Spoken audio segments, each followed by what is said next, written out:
Tech Talk with Matthew Dickerson. Matthew Dickerson. Tech Talk. Sit back and relax. It's time to talk technology. Hello and welcome, tech enthusiasts, to 2024 and Happy New Year.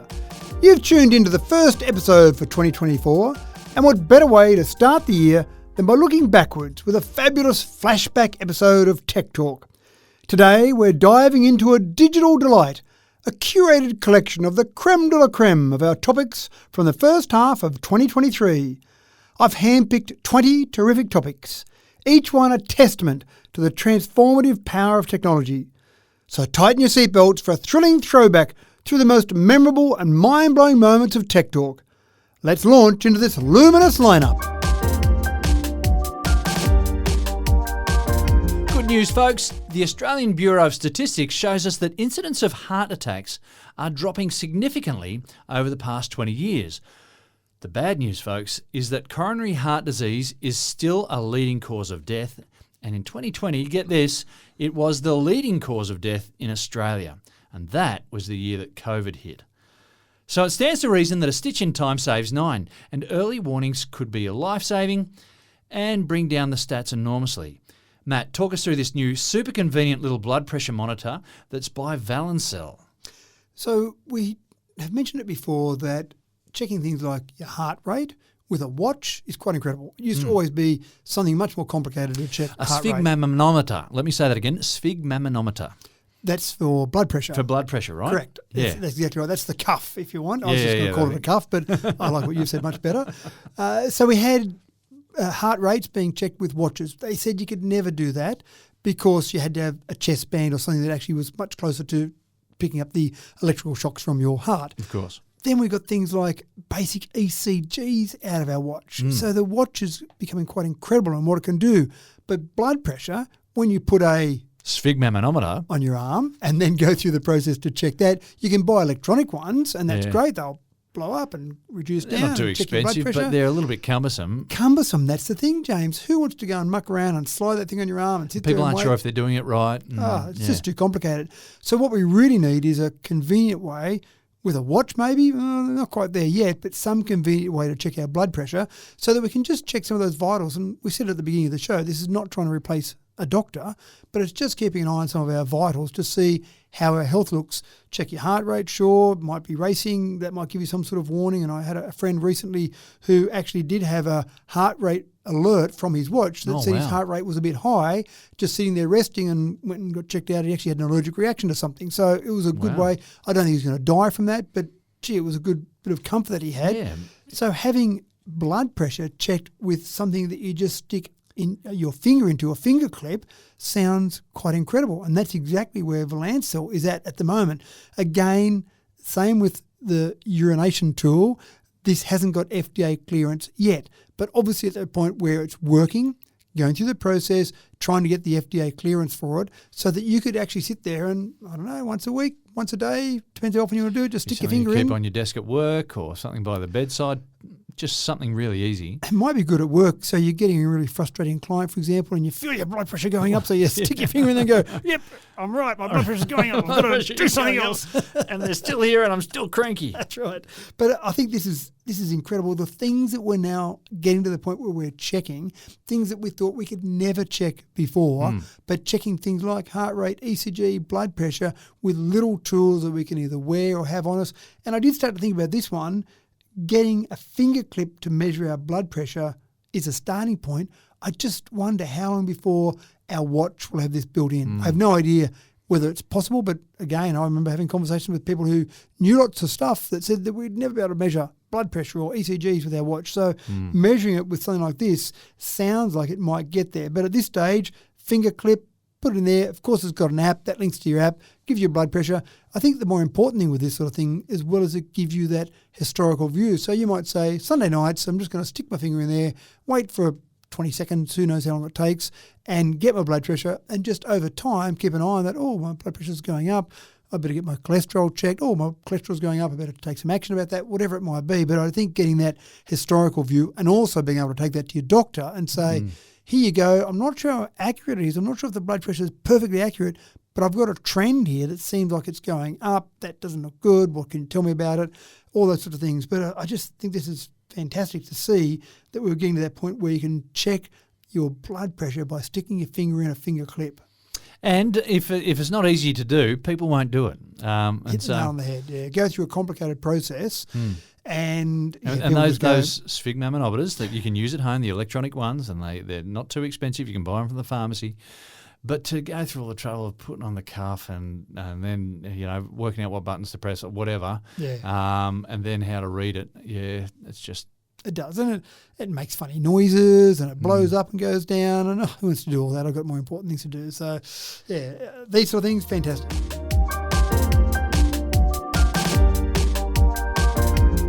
ChatGPT. If you haven't heard of this groundbreaking technology, then strap yourselves in, folks. The world is about to change in a big way. Now, as a teacher who began his trade in an age of the electronic typewriter, before the internet was really a thing even, I have seen a lot of changes in education and in how written material is produced, period. But there are thick grey clouds brewing overhead as ChatGPT era is descending upon us. Matt, I don't want to be an alarmist, but I'll make it public that I've started my doomsday prepping already. Good. Well, I asked a good friend of mine to just write me a short paragraph about the status of ChatGPT. And I won't give you his whole answer that he gave me, but I'll just give you a couple of paragraphs. My fellow citizens, the time has come. The future is here. And it is called ChatGPT. This revolutionary AI chatbot website is here to change the world. And we must embrace it with our strength and determination. I know that many of you are eager to try ChatGPT for yourselves. And I assure you, we're doing everything in our power to make that happen. Our team is working tirelessly to accommodate the incredible demand for this groundbreaking technology. And on it goes. Of course, my good friend there was ChatGPT. And it's pretty scary. You can ask a question of ChatGPT exactly like that, and you'll get something that sounds pretty impressive, even throwing in my fellow citizens to start the conversation. New York, so relatable. It is. New York schools have actually banned the use of ChatGPT, which I'm sure every school in essence, because it sounds like plagiarization of some way or cheating in some way, shape or form. But the problem is that the New York schools that have banned the use of ChatGPT have blocked the site in their computers on the school grounds. Yeah. But kids have computers at home. Kids have internet connections away from the school. So they can still go home and actually use it. And they've already seen evidence of people writing essays about the cause of the American Civil War or all sorts of things that are completely written by ChatGPT. And that's the scary part. Now, the interesting part at the moment is this is all still very early. It only launched at the end of November. So we've only had this going for a little over a month. It's really just trying to train the technology, get the technology better by questions being asked, then feedback being given, and then by the AI learning about that as it goes forward. So this is the really scary part. It's actually bad for scams as well, because we see scams where the messages are written very poorly. They might have translated from another language. You can pick up some really obvious errors. But when you start to look at something written by ChatGPT, it's written with correct grammar. It's written to make it sound like a human has written this. Yep. And so the conspiracy theorists out there are not going to trust anything that's written anymore. No, but here's the other interesting part. And I'm going to become a conspiracy theorist. Sorry. It sounds like fun, doesn't it? I actually said to ChatGPT, how do I know if an essay is written by a human or AI? I thought go straight to the source. If we want to know how do we detect this, we can surmise all we like, but let's go and ask ChatGPT itself.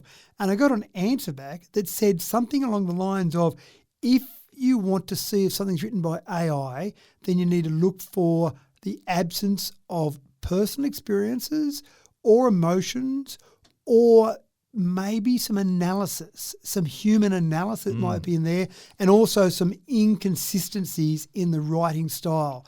But gee, some of those things are pretty tough to answer, aren't they? And in your field, if you had a student writing something at a very scientific level, you're not expecting them to put emotions in. You don't want No, their you don't personal want emotive experiences. writing at all. No, that's right. You want factual writing. You want things that are devoid of emotions, devoid of their opinions. You want some analysis, obviously. Yes, our gateway there is the analysis. We that's right. need to ask questions that require students to think about things rather than just regurgitate facts. So that'd be the way. But gee, that's a tough gig for any teacher at school or university to read essays, analysing the work that's been done by the student to see whether the student deserves a certain grade, but then in the back of their mind also thinking, I'll just keep an eye out for the analysis and the way it's been done, and do I think an AI has written this or not? So How long before ChatGPT learns how to do analysis? well, that's right. Or to put some experiences in to learn from some of the answers that ChatGPT or other similar tools gets back. But this is incredibly scary for educators, but incredibly scary for a whole range of things. I hope they're all going to follow Isaac Asimov's laws for robots as well. Well, that's another thing, isn't it? And again, just looking at a journalist and seeing the stories that a journo might write, and again, seeing how that analysis might be done for a journalistic story. And again, you'd expect a true journalist to remove emotions and personal stories from a story they're writing about the news, but are all those journos out there now thinking, do I have a job tomorrow? Is ChatGPT going to answer all these? So go and have a look at it. It's really exciting, quite amazing. But again, this is just one of so many, and these are available in the public domain. That's the incredible part. It's not some university researchers playing with it. This is in the public domain because they figure that the learning will happen much quicker if more people are using this technology. I was watching the news last night, actually, and there was an academic from one of the leading universities in the country, and she was saying we've got to learn how to embrace this and make it a tool that becomes useful for us. Well, I suppose that's right, isn't it? It's not about saying... But that's still daunting, I've got to say. It is. But it's probably a bit like standing at the ocean shore and putting your hand up and saying, I just want to stop the ocean coming in. I sort of stop the tides. Well, you're not going to do that. So how do you work with the tides? And in this case, maybe our fear is misplaced. Maybe we need to embrace and see how we can take advantage of this. Yep, it's too late. The ball is already rolling. If I told you that the best-selling sedan in Australia for the last 3 decades was the Toyota Camry, you'd probably save your surprised-faced emoji for something else. Maybe you might have hoped that maybe some of those years could have been more successful for Falcons and Commodores if you're a red-blooded Aussie. But regardless, for a fairly standard 5-seater sedan, the Toyota Camry makes complete sense as the most popular option in Australia. Well, that was until December the 31st, 2022, when it lost its 28-year perch at the top of the charts to the new champion that's got Matthew Dickerson looking very smug indeed. Well, let's go back to the Camry for a minute. I've bought a few Camrys in my lifetime, and they're a good car, and that's the reason why they're on top, right? And I still remember the first one I bought because I went along and I was a Holden fan. I'd had a Holden Ute. My first car was a Holden Ute, HZ V8 Ute. And I went along to buy a Commodore and took one for a drive, and that was all fantastic. And a friend of mine said, you should just go and have a drive of one of those Camry things. And I went, no, I don't think so. I love my Holdens, I love my Commodores, it'll be fine. Finally, for some reason, I don't know why, I went, okay, I'll go and do it. I'll keep this friend of mine happy. And I went and took a Camry for a drive, and I went, oh, wow, that's actually pretty good. And the price seems quite reasonable, and it seems like a more modern vehicle. That old Commodore seemed like it was a bit old-fashioned now. So it didn't take me long after I drove it to you're so fickle. I am, apparently. So it just seemed so much better. So I bought a Camry, and we bought a few Camrys, both personally and in one of my businesses. We had a few Camrys over the years. So the Camry has been a great car. I've had a hybrid Camry as well, so they moved on with the times there. But when you look at the top 10 sedan sales for 2022, the Camry is still up there. It's number 2. And when you look at sales, 2021 they sold 13,081 Camrys in Australia. It dropped back to 9,538 in 2022. So a bit of a drop, which then gives you an opportunity. Before I say the number 1, let's just look at some of the other ones. Number 3, Mercedes-Benz C-Class. Number 4, and there's BMW quite a 3 big Series. gap between 2 and 3 there as well. There is, isn't there? That's right, yeah. Number 5 is another Mercedes-Benz. I'll skip number 6 for the moment. Number 7, Mazda 6. Number 8, Skoda. Number 9, BMW 4 Series. Number 10, a Lexus. So lots of traditional brands in there. But number 1 with 10,877 sales, so about 1,300 more than the Camry, is the Tesla Model 3. Who'd have thunk? Unbelievable. Number 6 is the Polestar 2. Polestar, of course, is the EV variant of the Volvo brand. So you've got 2 EV models in there in the top 10. So the next thing that I started thinking was, wow, the sales figures for EVs must be going through the roof. Not quite. As we know, it was less than 2%, I think 1.95%. We've discussed it before. About 1.95% for 2021 overall EV sales in this nation. So less than 2%, not that exciting. We normally sell about 1 million new cars a year in this country. So you're talking about maybe 20,000 cars. EVs overall for 2022 hit 33,410, so a bit over 3%. That's an increase, if you like. It's an increase of 50% over the previous year, but you're coming off a very low base. Then you start to think about it, hold on, the Tesla Model 3, 10,877 sold out of 33,410. That's not a bad percentage. Then add in the 8,717 Model Y, which yours is one of those, 8717. You start to get up towards 20,000 Teslas sold out of the 33,000 EVs sold. So you're in a pretty healthy position if you're Tesla in terms of the market share in the EV market. But what's slowly happening now is you're getting more and more of these different vehicles that are starting to come along. And sure, Tesla's way out in front at the moment in terms of their sales, but other vehicles are coming along as well. But I'm pretty excited, you're right, the fact that you've got an EV on top of the charts in the sedan, the medium vehicle sedan category. So it's a start anyway. I was in Melbourne recently and saw the showroom for Genesis, and that's a new brand that's come out of EV, and I'll be interested to see how they go over the next couple of years. That was a pretty slick-looking car. They are, actually. So that's the luxury brand, or luxury EV brand of Hyundai. Yeah, so, right. I wasn't aware of that. Yeah. So, and they do, you're right, they do make some nice cars there. And so you're going to see more of that, a bit like the Polestar version. And I suppose companies like Lexus started that a long time ago as well. Lexus came out with the luxury car version of Toyota. And again, other companies have done that. Acura did that for Honda. But some of them are going to be more specifically focused on the EV variant of that particular brand. So look, it's getting there. Big news. I'm pretty keen to see what it looks like in another year's time. Yeah. And on the back of all of this, you think that Tesla would say, fantastic, our sales are going well, but just to really start to squeeze some of those good old-fashioned ICE vehicles, they've dropped their prices. I said their prices. So when you say ICE, you mean internal combustion engine, yeah? Correct, that's right, yeah. Okay. So Tesla has dropped their prices by 17% in Germany for the Model Y, by 20% for the Model Y in the US. So they're dropping their prices by large chunks there.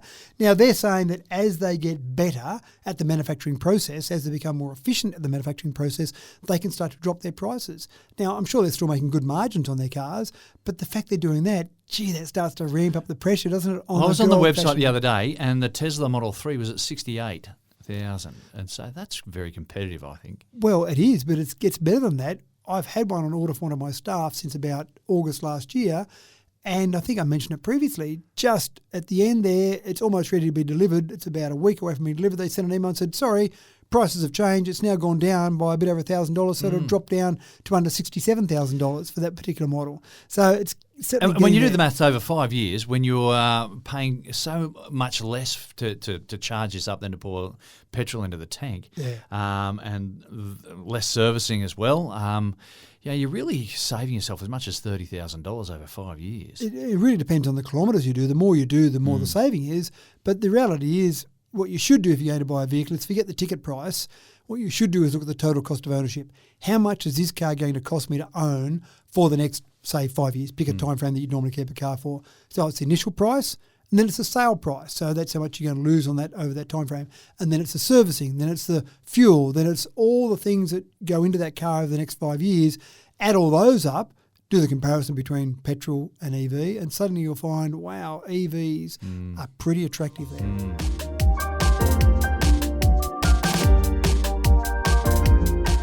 Airbus is a name synonymous with big planes that carry lots of people all at once. It's their thing, but as many pilots will tell you, they also like to perch themselves at the cutting edge of technology as well. Now, Airbus is trialling autopilot landings using bug eye camera technology.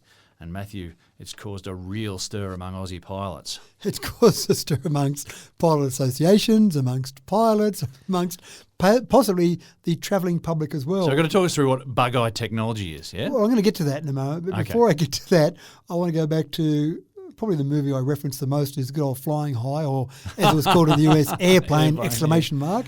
And in that, of course, you had... Can't be serious. I am, and stop calling me Shirley. In that, we had Captain Clarence Over and co-pilot Roger Murdoch. And, of course, in the movie, they both got sick. They both ate the fish. Mm-hmm. They both got sick, and then there was no one to fly the plane, of course. Any passengers know to fly the plane, and on it goes. You forgot the bit about the autopilot as well, the blow well, up. Otto, the autopilot that blows up in there. So one of the things that pilots do in planes at the moment is they do actually have a process where they eat different meals, because you've got two pilots on a plane, and you don't want them, they've obviously all watched Flying High, you don't want them to eat the same meal. Get the same food poisoning. Exactly right. Goodness me. The number of times you've had an incapacitation of a pilot in an aircraft is probably minimal, but you've got that in there. We wouldn't know about it if it happened anyway. So. Well, hopefully not, but it's minimal. There was an incident recently where one pilot actually died, so you go, phew, thank goodness there were two pilots in the cockpit.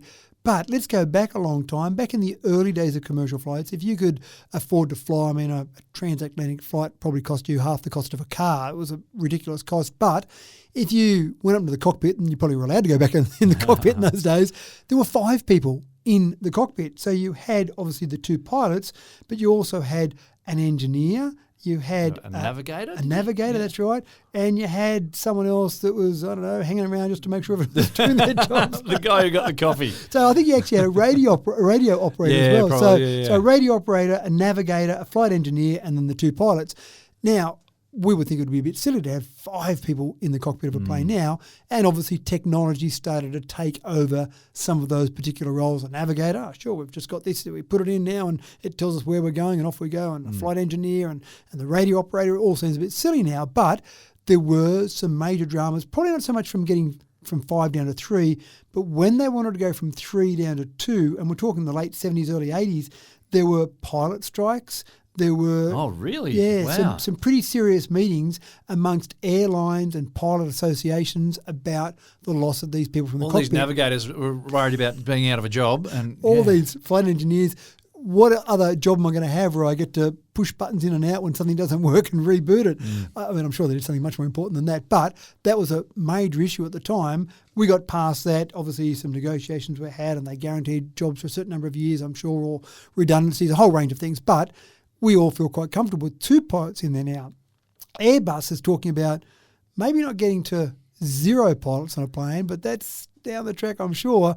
But they want to get back to 1 pilot on a plane because they believe that it's safe enough now to get to the point where you can fly a plane with 1 pilot. The pilot can do all the work. It's only if something happens. But then if something does happen, you don't want to be going out looking for a pilot that used to fly in the Air Force, Flying High. The long-haul flights from Sydney to Los Angeles or whatever, 15 hours or whatever, that's a long time to sit in a cabin by yourself without talking to anyone. It is a long time to sit there. But I think on some of those flights they might still have a couple of pilots, but not maybe a couple of teams. But the plan is by the year 2030, you're looking at some commercial airlines are hoping to get to the point where they do away with the second pilot. So just have the single pilot. Wow. So now get back to what you mentioned about the technology that Airbus is working with. So there's this concept called biomimicry. And this is where we take the wonderful things that happen in nature and try and adapt that in technology. And that's exactly what they're doing here. Dragonflies apparently fly. I don't know how they work this out because I don't know how many dragonflies I've interviewed to get this information, but apparently they can recognise landmarks and they can actually divert and change their flight path by looking at landmarks, recognising those and then moving on to where they need to get to. And so they've used that same technology in setting up cameras around planes. And sure, you've got GPS systems to be able to say you are in a certain position, but the cameras also can get then higher levels of accuracy about landmarks around them and say, for example, they had to divert from one airport to another. Oh no, there's been a problem with that airport. There's been some sort of spill or there's been some disaster or an emergency. So you've got to divert from Sydney Kingsford Smith Airport Airport to Bankstown Airport. How do you do that? Well, sure, you might rely on the flight navigation systems, but when you're getting down to landing, they're using these recognition of landmarks and basically almost like a human would do to say, right, I can't land there. I'll look over here. There's somewhere I can land. Let's change the path very over cool. there. It is very cool. So they believe when you get this sort of technology and all the other systems that we've already got on planes, with all the positioning systems, with the radars, etc., you can get to the point where the plane could take off, fly and land completely by itself. They're not saying do that yet, but they're saying one pilot in there can be involved, engaged in that process. But if something happens to that pilot, well, the plane can take over from that. The real question, I think, and this will be the critical thing, I'm sure you'll get to the stage where some aircraft, some commercial aircraft will have one pilot. And there may be some advertising that goes on with some airlines who will say, fly with us, we're cheaper because we've only got one pilot because we're not paying all those extra wages. And other airlines will say, fly with us, we're safer. Because we've got two pilots. We've got two pilots. And it will be a little bit dearer to fly with that aircraft or that airline. Which one will you go with? And that's the real question here. People do go with cheap You might carriers get a cheaper now. ticket if you taste test the pilot's food, the single pilot's food, if you're prepared to be the tester. Or maybe the single pilot's got to bring his own food on the plane with him. right. I'm not sure. But this is where we're headed. Airbus believe they've got a solution. Other airlines, I'm sure, would say to Airbus, yes, if you can show us that this is going to work effectively, then we're happy to buy planes off you. But just even the cockpit, imagine having a cockpit with 5 people in there, the refits, the retrofitting they would have had to do to get it back to that space saving there. So it's a changing world. One of the things that one of the Pilot Association said is it's all well and good, but you might be able to fly that plane autonomously without pilots. But what happens if there is a computer failure, which sometimes happens? Then you're in a whole lot of trouble. I don't even want to think about it. Don't even talk about that. Last week we brought you the good news about a shift in sedan sales with the Tesla Model Y taking line honours for 2022 here in Australia. Well, along the same lines on a global scale, EV sales around the world are growing and the stats are significant, Matt. I don't like to be a pedant, but we actually talked about the Model 3 topping the sales last week. Oh, sorry, not the Model Y. But you'd be surprised because Model Y does seem to gain more publicity. And I'd guarantee that this year... I was sure I read Y in my notes last week, but anyway. So Model Y will top it this year, I guarantee. But Model 3 only because the Model Y was so hard to get last year. So Well, Model 3 is a cheaper model too, isn't it? Model 3 is a little bit cheaper. It's been around for a bit longer, but everyone wants that slightly larger SUV style Model Y. So this year, so you're just getting ahead of yourself there. Model Y will top it this year, I guarantee. But All right, we'll Model save that 3 little last year. soundbite for this time next year.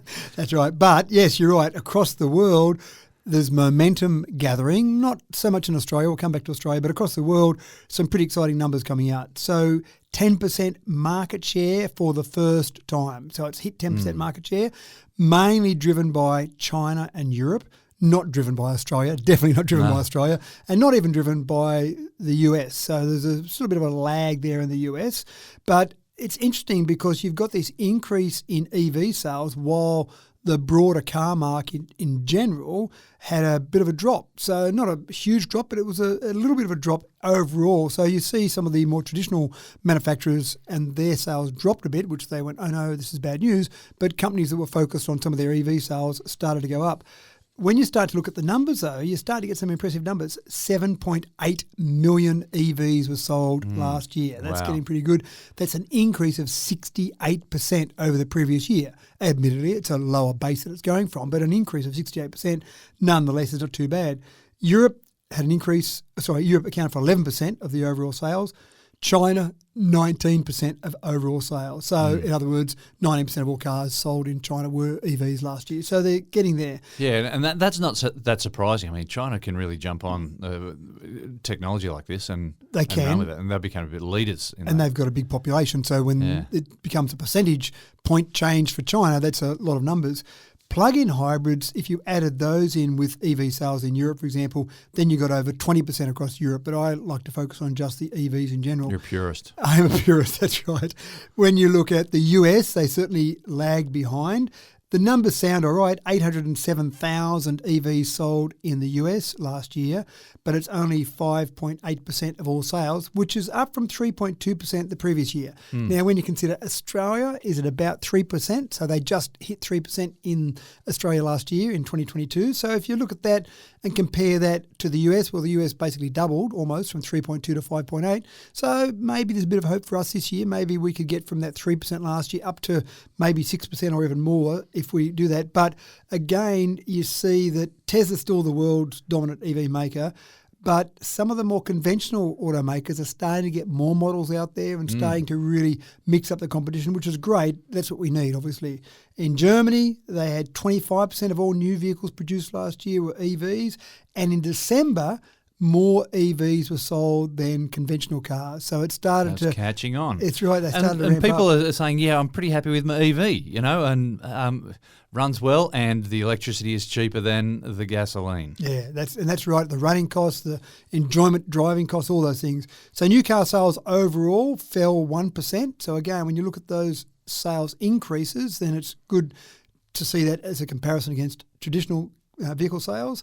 And then when you look at the market leaders, so Tesla number one, BYD, Build Your Dream is apparently what that stands for. Don't know if someone just made that up. I think we'll be hearing more of that name. I think we will. So they're number two in the world at the moment. It's a Chinese there you go. manufacturer. Wow.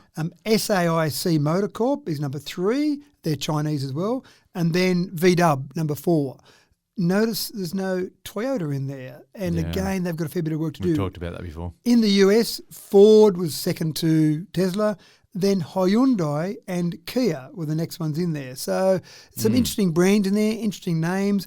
It's going to look... And the Hyundai electric car is the Genesis model, isn't it? Well, that's the luxury version of it. Right, So okay. Hyundai do have... Because we had a look at some of those cars when we were in Melbourne, and we had to wipe off our drool.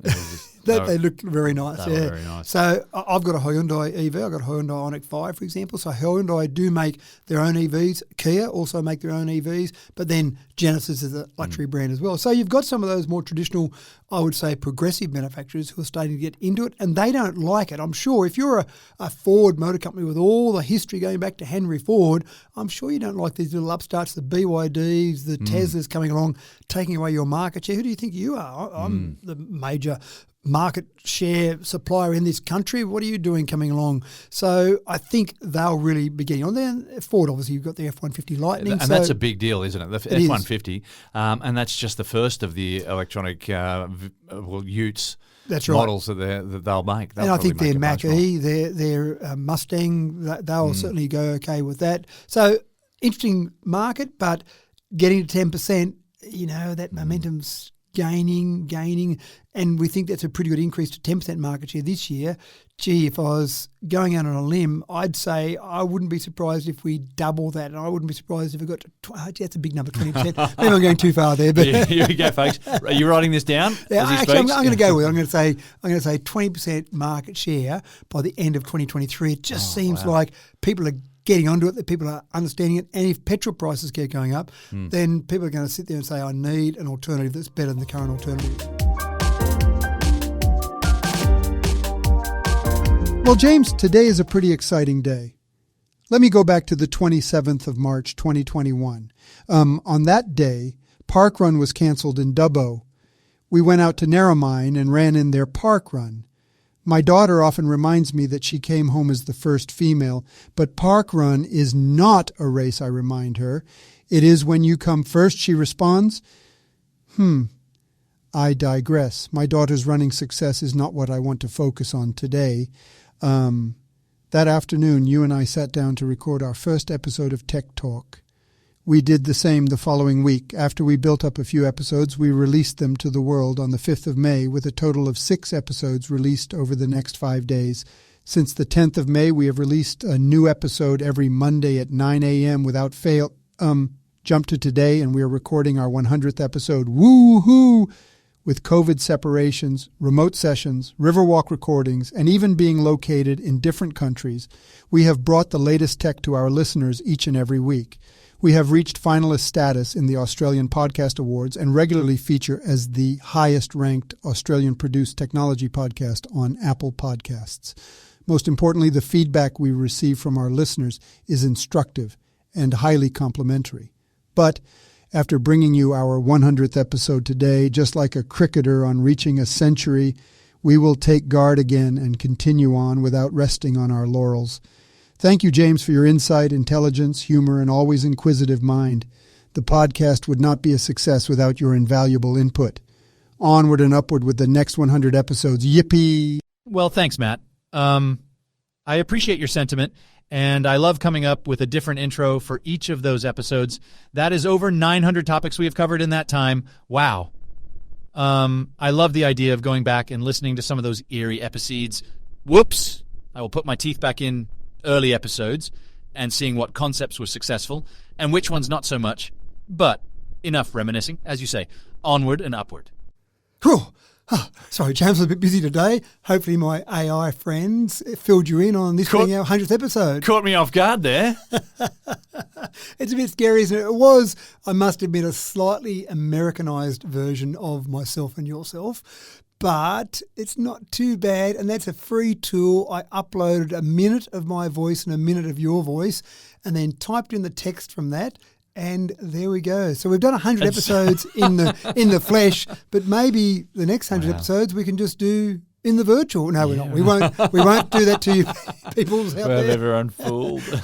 we will keep being here in the flesh, and we sit here and do it face to face, and as much as we possibly can, we'll do that. Only when we're busy with other stuff, we'll do the. No, I won't. I won't even joke about it. I think that's incredible, though, to hear your own voice.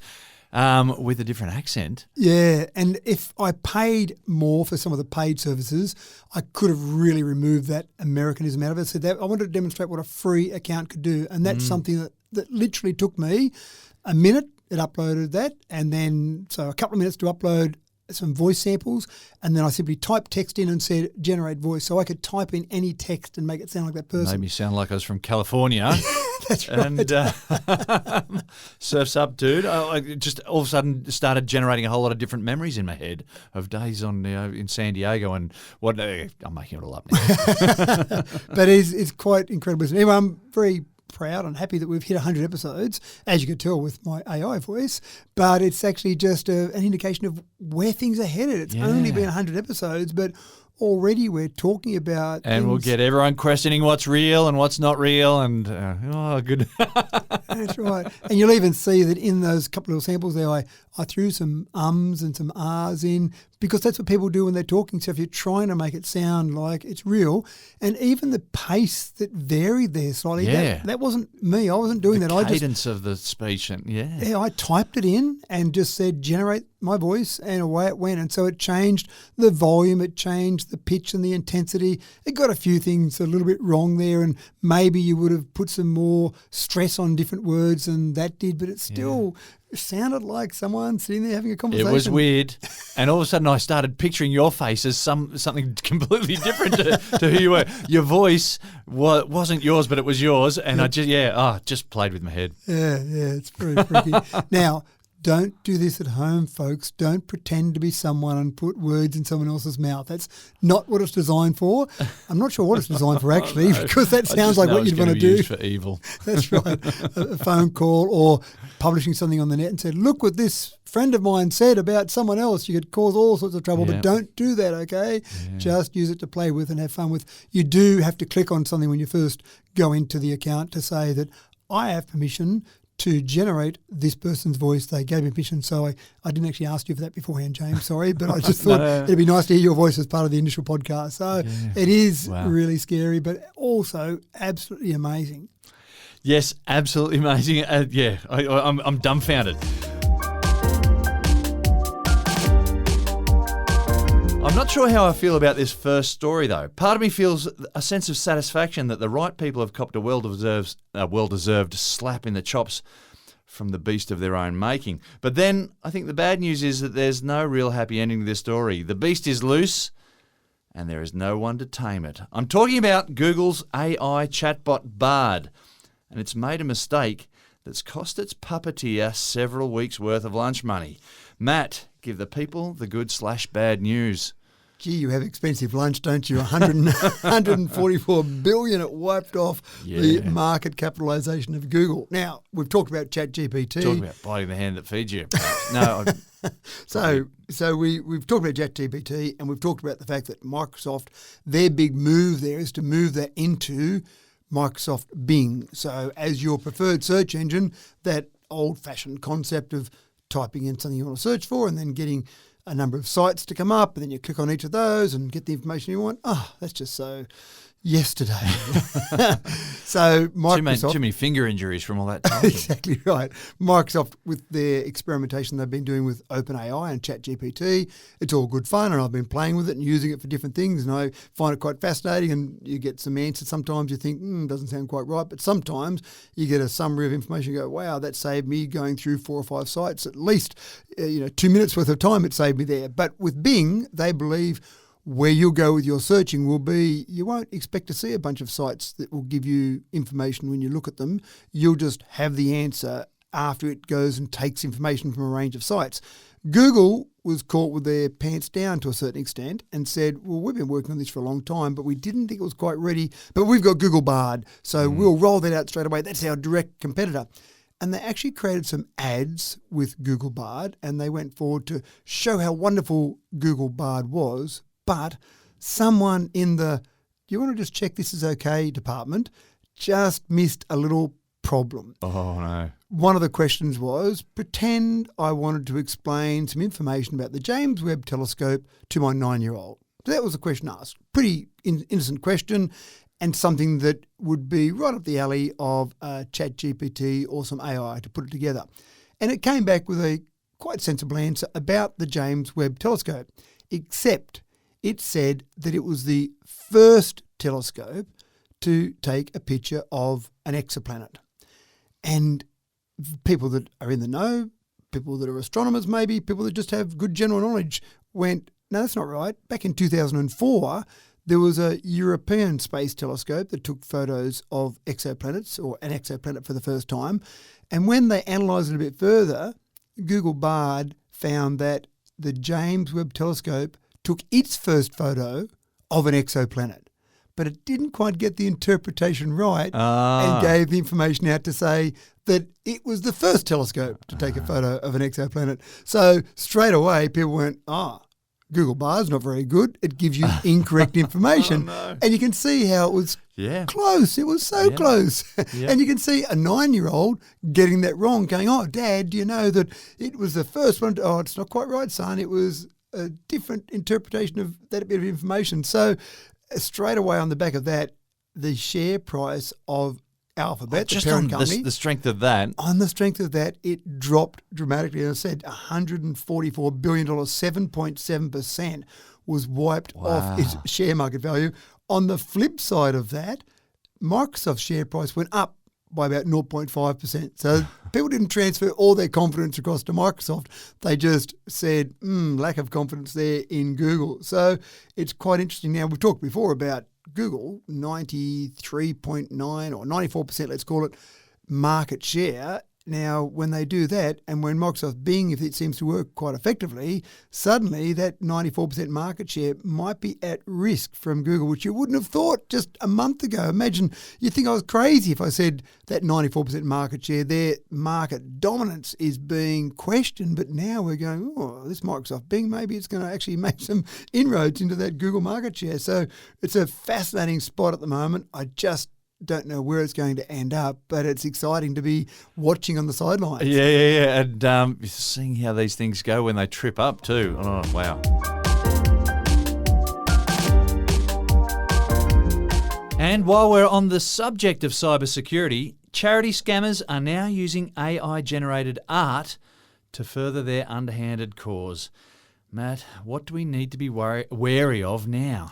I've actually been having a lot of fun with DALL-E 2, not to do charity scams. Let me just emphasise that for the moment. But that's the one where you can create your own artwork. Yeah, that's right. And you'll type in something, you want a picture of a car sitting on a cliff, about to fall over the cliff with a blue sky in the background. And it draws 4 versions for you of that. And you go, I like that one there. I'll just use that one. Thanks very much. It's really good in what it does. Sometimes when you put people in it, it doesn't do people perfectly, but it's still not too bad. It seems to struggle with people the most, but other more abstract things it does a really good job with. So I've been having fun with that. I've been using it for social media posts and just using it just to play with in general, and I'm quite fascinated by it. But, of course, our good friends, the scammers, we've talked about them before, they just can't help themselves. So the latest thing they've been doing is generating some art that's really pulling at your heartstrings. So when we've had, for example, earthquake in Turkey and Syria, they've been generating images purporting to be people that are in these earthquakes in tragic situations. So, for example, emergency personnel pulling a baby out of some rubble. And you could do that. You could literally go in and say, give me an emergency person pulling a baby out of rubble, and you'd be 5 seconds later, there's a bit of artwork for you. So they've been using these pictures, making it look like they're from these real situations, and then putting up links to say, please donate, help these poor people out, look at this situation. Now, when you saw that, when you saw some fireman pulling a baby out of rubble, you'd be thinking, oh, that poor baby, parents are probably deceased in that. Oh, why wouldn't you donate some money? But of course, they're not real, and some of these photos aren't real. And one got picked up by the fact that, as I said before, sometimes it doesn't draw people that well. One of the firemen carrying a baby over Had its 2 shoulder. noses. Well, almost. Had 6 fingers. Oh, really? Yeah, and they weren't from Tasmania. Apologies to every Tasmanian, but it was one of those things that you looked at it and it just looked like a normal picture. And then you looked again, you went, that just looks a bit funny. There was a thumb and 5 fingers there, and you went, that's not quite right. And it might have been possible. There are people out there with 6 fingers. It might have been possible that was a fireman with 6 fingers, but a bit more investigation, suddenly you work out that it's a scam. So just what won't they sink to try and get money out of it? So we get all these clever tools that come out. Be on your toes, folks. Be on your toes, that's right. Again, where can you go to donate some of this money? That's the problem. There are charities, legitimate causes around the world that I'm sure are missing out on money now because people are so concerned about being scammed, they don't want to go and donate their money to a scammer. And I think what we can do now is we know that, well, we're getting used to at least, something pops up on your feed or by email and it says, oh, here, be wary about this or donate money to this or whatever. Then that's your cue, if you're keen, not to click on any links there, but to go through another source to find that charity, to find that organisation that needs your details, to do whatever. Yeah. You've got to go out and start again from scratch and just do the searching yourself. And I'd go through some of those trusted. We've got some great Australian organisations that are very trusted, that we know them. And again, exactly as you said, go and find the information independently or go and find someone physically to actually give some of that money to rather than going and doing it. It's convenient to do it online, I get that, but I just hate the idea. Don't click on the link. Don't click on the link. That's right. Good advice.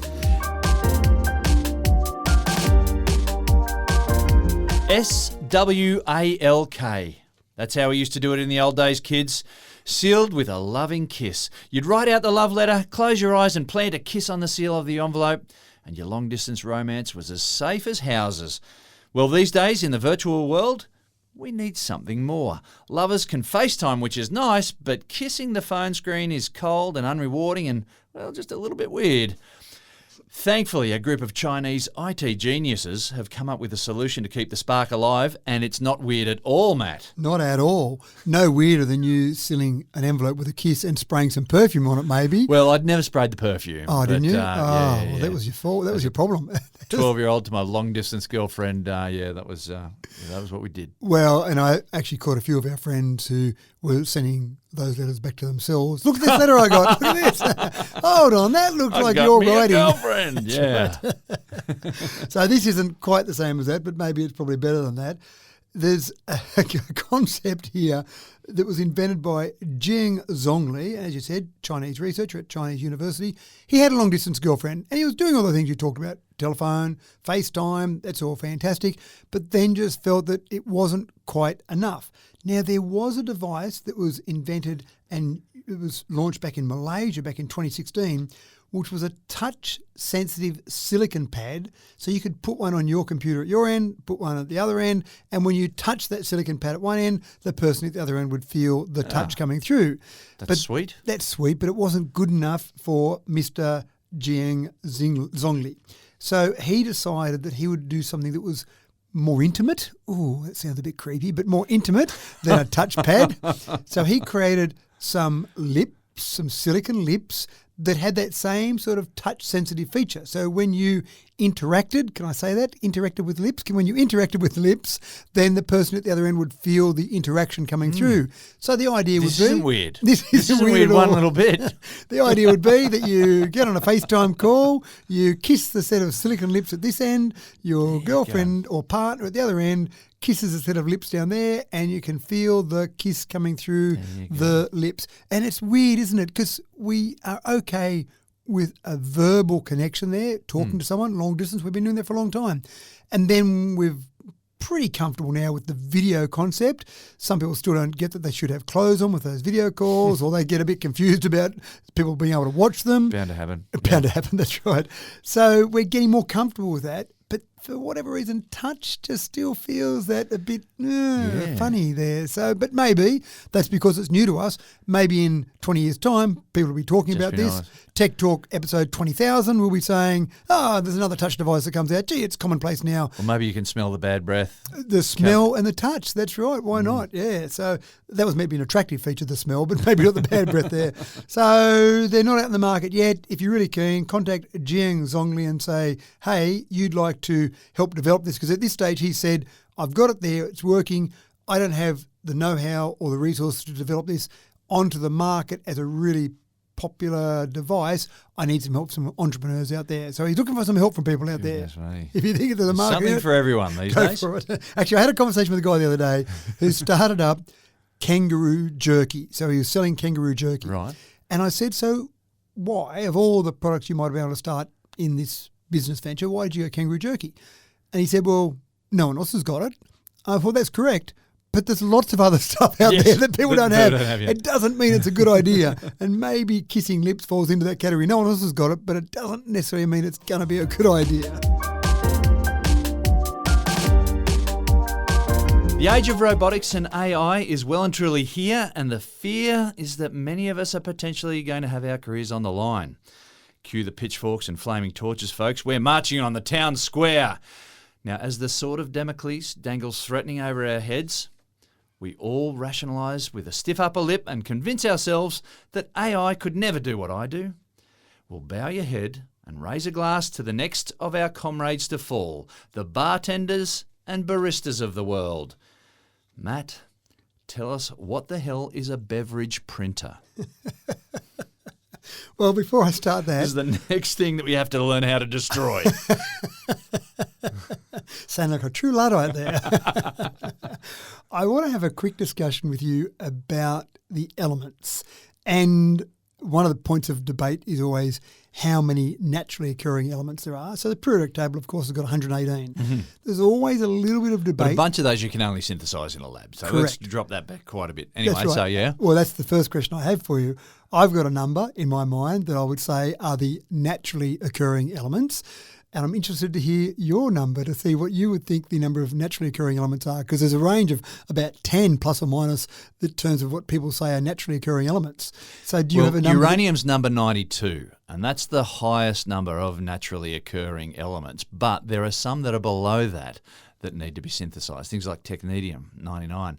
So, look, I'm going to guess, and I should know this, and I know I should know this, I think it's about 88, maybe 89 naturally occurring elements. So I was going the cheats way. I was going to 92 just because you get to 92 and the 92nd... After that's transuranic, right? Correct, exactly right. But there is a bit of debate there around maybe 88, maybe 89 being the number.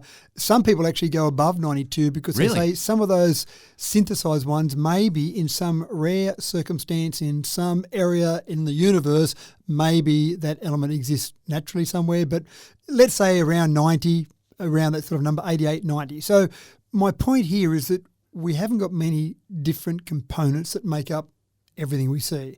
You look around us, we can see a whole bunch of stuff. And, well, I can see more than 90 different things around me. But, of course, we take those... It's all about the building blocks that they're made of. Exactly right. And they then make molecules, they make compounds, and they make everything that's all around us. So start with that basis and then look at drinks that we drink. Most of the drinks that we drink, forget about smoothie type drinks, but soft drinks, alcoholic drinks, etc., they're mostly water. And then there's some other stuff put in there. Now, if I was a Scotch whiskey aficionado, I would say, well, you need to have that Scotch in the oak caskets for 50 years or some amount of time to get the oak to bleed into the Scotch and taste all perfect. But when you break it all down, if you analyse that, it would still be made up of just compounds that are made up of elements. So surely you can reverse engineer that. And that's exactly what a beverage printer... That was a very long answer to your question of what's a beverage printer. So you've got... just about getting all those elements just in the right amount. Correct. And just mixing them into your drink. And that's exactly what the beverage printer does. Kana 1 is the actual model. It's available for sale right now as we speak. It's only about $900. So for $900, you can have a machine that sits on your bar, in your kitchen, wherever, and you press a button on the touchscreen to say, I would like a Scotch whiskey, I would like a soft drink, I'd like a cola flavoured drink, I would like a lemonade flavoured drink, and it will then take the water that's already plumbed into it and then mix that with the various components that are required to give you exactly the drink that you asked for. So it should print the drinks on demand. I'm just thinking about because compounds are made from elements, and that's fine. But some of the chemical reactions to make some of those compounds are a little bit more involved. So I'm just wondering how this thing works to be able to just magic these compounds from raw elements. Oh, they just magic them. I like that. They could use that in their marketing. We just magic the compounds. Well, it's not. No. We had to use that word in a science show, but it does seem a little bit too surreal, too simplistic, true to believe. Yeah, it does, doesn't it? A lot of the time is spent with this particular company doing the reverse engineering. So they take popular drinks and they take it in the laboratory and they say, what is this made up of? How do we arrive at this particular flavour? And they hope to break it down then to have the raw compounds. I don't think they go quite as far as the raw elements. I don't think they load a little periodic table into the machine and say, there you go. I'm guessing the bulk of it's going to be carbon, oxygen, hydrogen, with some nitrogen in there as well, and maybe a bit of phosphorus. And well, they could tell you what's in there, but of course they'd have to kill you afterwards because I'm sure okay. that's part of their IP. But they sell canisters. So basically you put it in, you put canisters that you buy off them and you put the canisters in, so like a coffee pod but with a lot more in it, and then you just mix up those drinks. Now, the first thing I thought of was that I'm sure insert any brand name drink here would not like to have their name on the screen because then they're not getting the revenue. So let's use brand names. If I'm Red Bull, for example, I don't want someone to go along and press a button on a machine that says, give me a Red Bull drink, because how do I make any money out of that? I make my money out of selling drinks. I don't want to make it out of that. They're actually licensing various third-party companies so that you can go along and press a button. When I looked through it, I didn't find any brands that were the big mainstream brands like a Red Bull, for example, like a Coca-Cola or a Pepsi. But I'm sure that Not will yet, that will get to that point. If they're getting enough revenue out of that, I'm sure that you'll then pay a little bit for it. But and here's the thing. It's a modern company, okay, therefore it's got to have an environmental message with it. And that's part of what they're talking about. It's not just the convenience of not having a fridge full of drinks, a bar full of different drinks, because I've got my friend James who comes around once every month and he likes to have a particular Scotch whiskey. Well, gee, I've got to have that drink there for him and all my other friends. So the idea, I thought, first of all, was just to have one thing that had all drinks. But they're also worried about the packaging of our normal drink processing. So when you go into the supermarket and there's a bazillion different drinks to choose from, or you go to the bottle shop, all the packaging, they say in the world we throw away 78 million tonnes of plastic just in packaging on drinks. That's not on the drinks. That's not the production of the glass to put all these drinks in. That's just on packaging alone. So this company, which sounds very nice of them, is just trying to save the world while they make some money out of selling their beverage printer. But look, I haven't tried it yet. Obviously, there's only just out available now. I haven't actually bought one of these yet. But I do like the concept of just take water, mix in the bits you need. If you love that beautiful oak flavour in your Scotch whiskey, we'll put it in there by putting the right elements, the right compounds, the right molecules in to get it just right. I'd love to do some blind taste tests with some people to see how accurately they can reproduce a normal drink. Sounds fascinating. Mobile phones were at one stage said to bring a revolution to the modern classroom. Like any tool, they have the capacity to bring great power to the individual with a mobile phone in their hand. But with great power comes great responsibility, of course. And so many in the field of education will attest, mobile phones have rewired adolescent brains. Already, many schools throughout Australia have imposed heavy restrictions on phone use for students in order to limit antisocial and anti-educational behaviours. So there's little wonder that New South Wales Labor government may be looking to potentially employ signal jamming tech similar to that used in prisons in New South Wales schools. Matt, being particularly careful not to kick a hornet's nest here, what are the details? Well, it's interesting you mentioned prisons there because I did go for a tour through a prison, not as a prisoner, as a person visiting All right, the prison. okay, not this time. Just to clarify there. Just visiting this time. And not visiting any relatives or friends. It was actually a technical tour of the jail. And I actually handed my phone in before I went into the jail, and I was about to walk in, and the guard that was taking me on the tour said, "Oh, is that watch you're wearing connected?" I said, "Yeah." He said, "Well, it's actually an offence to take anything in the jail that's a communication device, so we probably should take that off you unless you want to commit an offence, and then come back and visit for real." So I took it off very quickly. But that was a prison that didn't have mobile phone jamming technology in the actual prison. But if you've got that, then presumably doesn't matter where you watch in, take your phone in, doesn't really matter because you can't use the phone in there. And so somehow some prisoners managed to get phones into their jail and they seem to be able to use it to still run their business. So many birthday cakes. Yeah, maybe. Who needs Drops a file from drones anymore? or who knows what it is. But in a school system, there are schools, and this is across the nation now, that do a range of things to try and limit the usage of phones in schools. So some of them use a pouch. There's a thing called a Yonder pouch, and you drop it in there. It's not like it's a Faraday cage or anything fancy like that. It's just somewhere to stop the kids touching it. But there are clips that people post that show you how to get around a Yonder pouch. So theoretically, you come in the morning, put it in the pouch, and it's locked up by the school, and you can still keep it there so that you don't get your phone stolen or lost. But then there are these clips out there that show how you get a strong magnet to undo the Yonder pouch, or even smash the actual locking mechanism on the ground hard enough, and that will actually unclip the magnet on there. So kids get around things. Yeah, no, kids get around things, but just so long as the kids aren't, if the kids aren't using it during the class time, it doesn't need to be in the Yonder pouch at all. It could be in the bag or anywhere, couldn't it? It could be anywhere. It's the idea of having that pouch and what comes with that. I think that helps to maintain the order, shall we say. Yeah, that's right. So I think one of the problems is when you try and put other processes in place, kids are very good at getting around things. The proposal by the new Premier, he was opposition leader at the time, but new Premier Chris Minns, was to just put a blanket ban on schools for mobile phones, high schools we're talking about here. But maybe technology is a solution rather than a pouch or just saying to kids don't use your phone in class or whatever it might be. And so the technology that's in use is that same sort of technology in jails where it does just block the signal.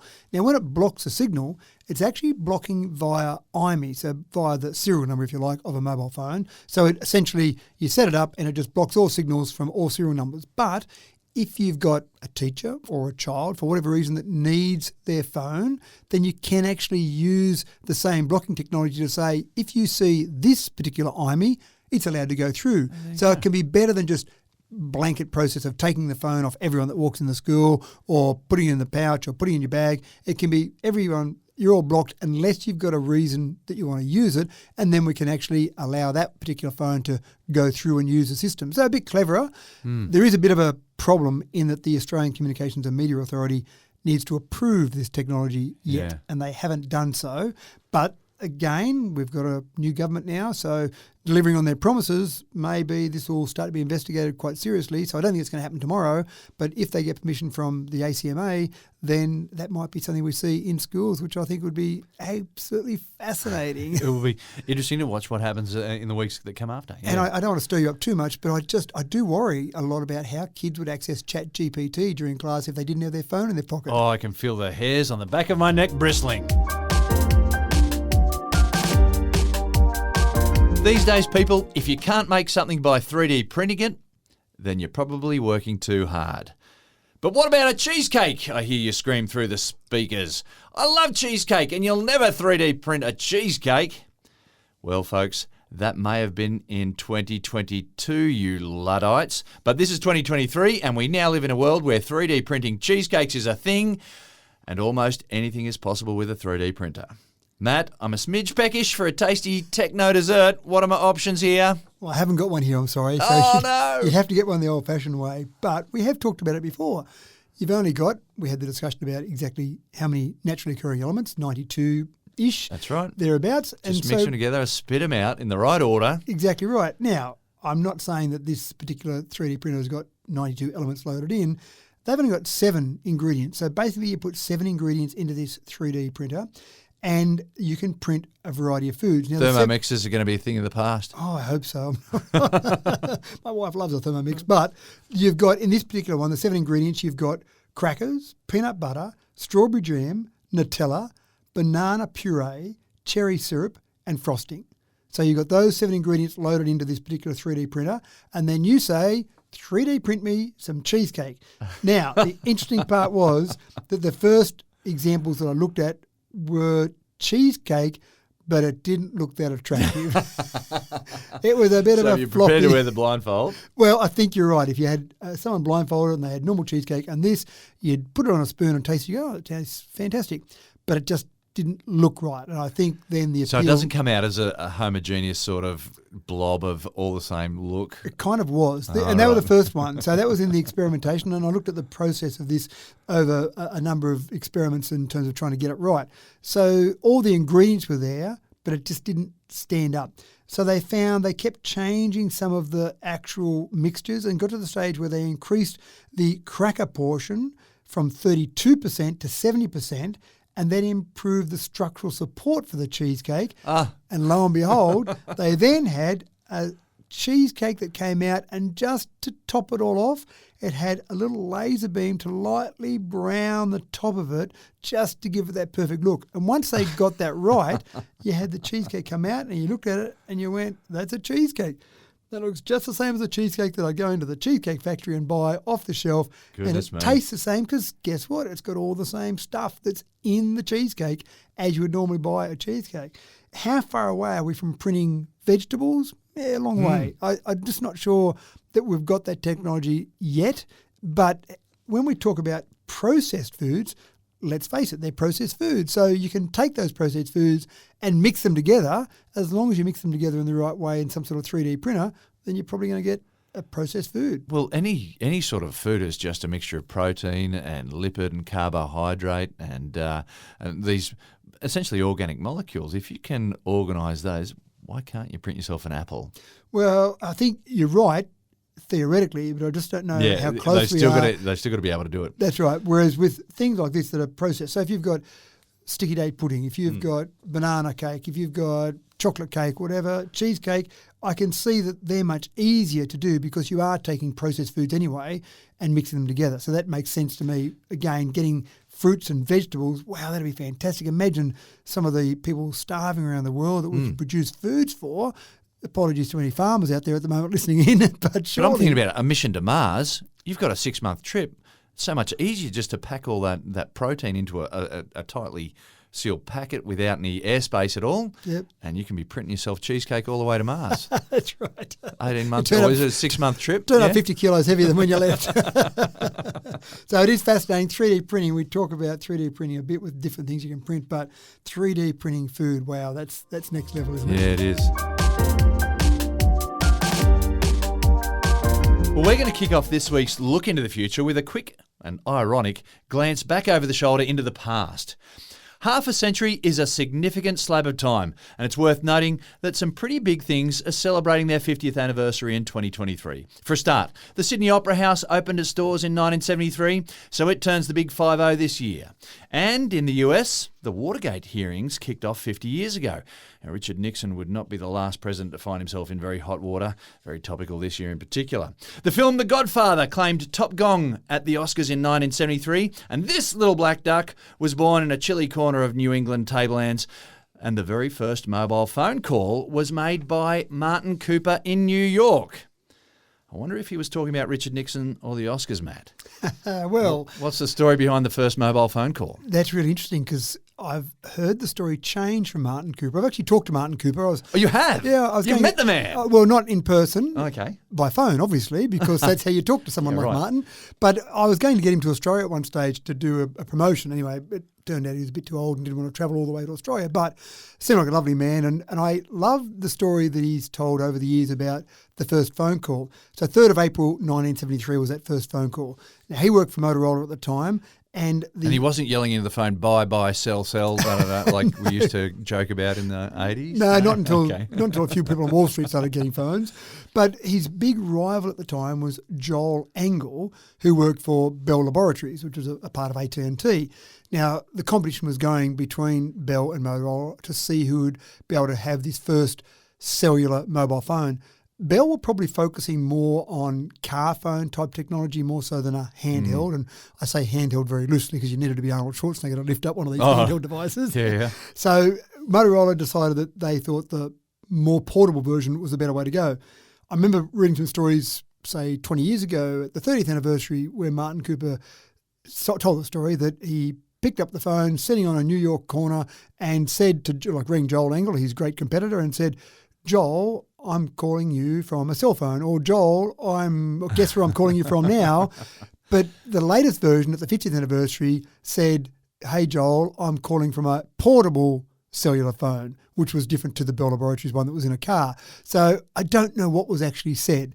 It was something Either along way, those it was lines. in your face, Joel. I think it was a bit of a gloat rather than, Joel, gee, look, we've really progressed this scientific field quite well, haven't we? I don't think it was like that. I think it was it wasn't sharing anything about that. There was nothing we about it. No, there was none of that at all. So it has changed a little bit over the years, and there's no recording of it. And we have got some great historical recordings, we think, of some other firsts that happened in communication. So back in 1844, Samuel Morse sent a Morse code message, a message to his assistant, Alfred Vail, that said, what hath God wrought?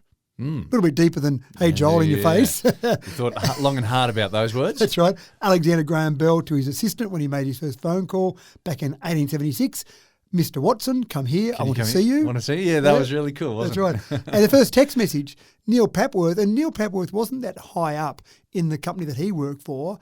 He was just super fast, was he? He got in there, pushed in front of everyone. I think it was Christmas Eve, and it was, we'll get around to this and we'll get it done. Oh, Neil, can you just send that message off to the boss, Richard Jarvis, who worked for Vodafone at the time, and he just said, Merry Christmas, which seemed appropriate at the time of the year that it was. So fair enough. We've got accurate recordings of some of those ones, but we just don't have an accurate recording of the other one. But 1973, it took about 10 years before you could actually go and buy a mobile phone. So that was the first phone call. It was a prototype. It was obviously a not network. Practical. Well, not practical, because there would have been one tower, if you like, it would have been one antenna that Motorola would have had set up to tie back into the phone system. Not really that practical there. 10 years later, finally, you had... And it also came with a humongous battery pack, didn't it? You had a handbag that you had to carry around. Well, this one was a handheld, but it was 1.2 kilograms. So it was a fair old handheld to carry around. Yeah, Later on, they got to the bag phone style that you're mentioning there. But the first one you could finally buy was a Motorola Dynatac 8000X. It was what commonly became known as the brick phone. It was huge. It was a bit smaller than that first one, but it was about 1.1 kilograms, so a little bit lighter. 23 centimetres long was the height of the phone. Wow. And with that huge battery, it could give you 30 minutes of talk time. So not that impressive. And then you want to recharge it, so 10 hours to recharge. So you do your little 30-minute phone call and then plug in for 10 hours. Right, I can hardly wait to get this phone going again. So having a few batteries would have been the go. Yeah, maybe 10 or so batteries. I think you were better off just going down to Toy World and picking up yourself a pair of a walkie-talkie or whatever. That's right. The other thing is that they weren't that popular at the time because in today's money, about $21,000. So you didn't rush out and get them. Status symbol.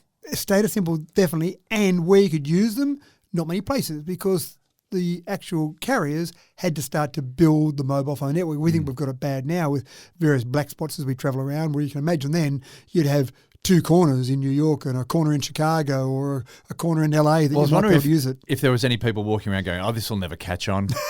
I'm sure. They haven't got the infrastructure for it. There'll be no infrastructure there. How could this possibly ever work? And, of course, now some carriers started to build some other towers. But it certainly changed a bit. We were actually quite early in Australia. We were quite early on the bandwagon. In 1981, we had the 007 system. It was called the PAMP system, PAMTS, the Public Automatic Mobile Phone System, but it only worked in a car and it didn't actually hand off cellular to cellular. One of the big advances that was made with the cellular phone network was they reused the same frequencies. When you had non-adjacent cells, you reuse those same frequencies. So it meant that in this cell, I would use so many frequencies, then I'd travel to the adjacent cell and I'd use different frequencies and I'd keep travelling and the next cell along would use those same frequencies again that I had in the first cell. That was the real advancement with the cellular network. That system back in 1981, which all numbers in that system started with 007, which was probably someone having a joke, maybe. I don't know. Surely, from a James Bond perspective, someone went, this would be good told fun. my MI5 to use that. Maybe. Yeah, probably that's right. But 1987, we actually got the proper cellular system. So it started in New York in 1983, the cellular system that we kind of know today, or the latest version of. But we got it in 1987, so not too bad. And you mentioned the Opera House from 1973. Well, the launch in 1987 was with skydivers coming down and landing at the Opera House. And the Minister for Communications of the day, I don't remember who it was, but he had the mobile phone there and communicated from there and said, isn't this wonderful? So, the Opera House was involved again in 1987. Anyway, we've gone on from there. That was AMPS and GSM and CDMA and 3G, 4G, 5G.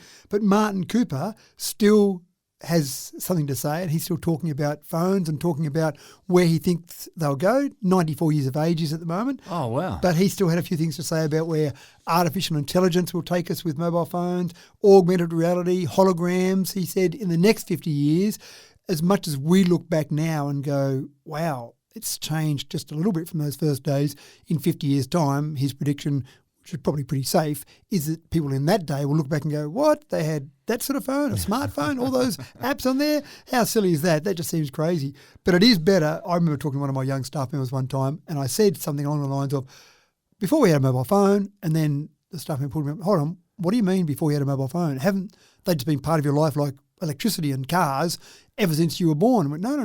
When I was young, if you want to meet a friend at a cafe or at the pub, you had to organise a time. Well in advance. That's right. Had to call them at their house when they were home. And then if you were going to meet them at 10 o'clock and you turned up at 10:05, they'd already Some been nervous and gone, moments, or should you wait for them? Should you try and catch up to them? It wasn't as simple as send a text, hey, I'm here, I'm a few minutes late, sorry. So that blew this young staff member's mind, because they just thought their whole social life would have disintegrated if they had to be able to plan so far in advance. So 50 years, as they just a couple of weeks ago, 50 years to the day when Martin Cooper made that first phone call.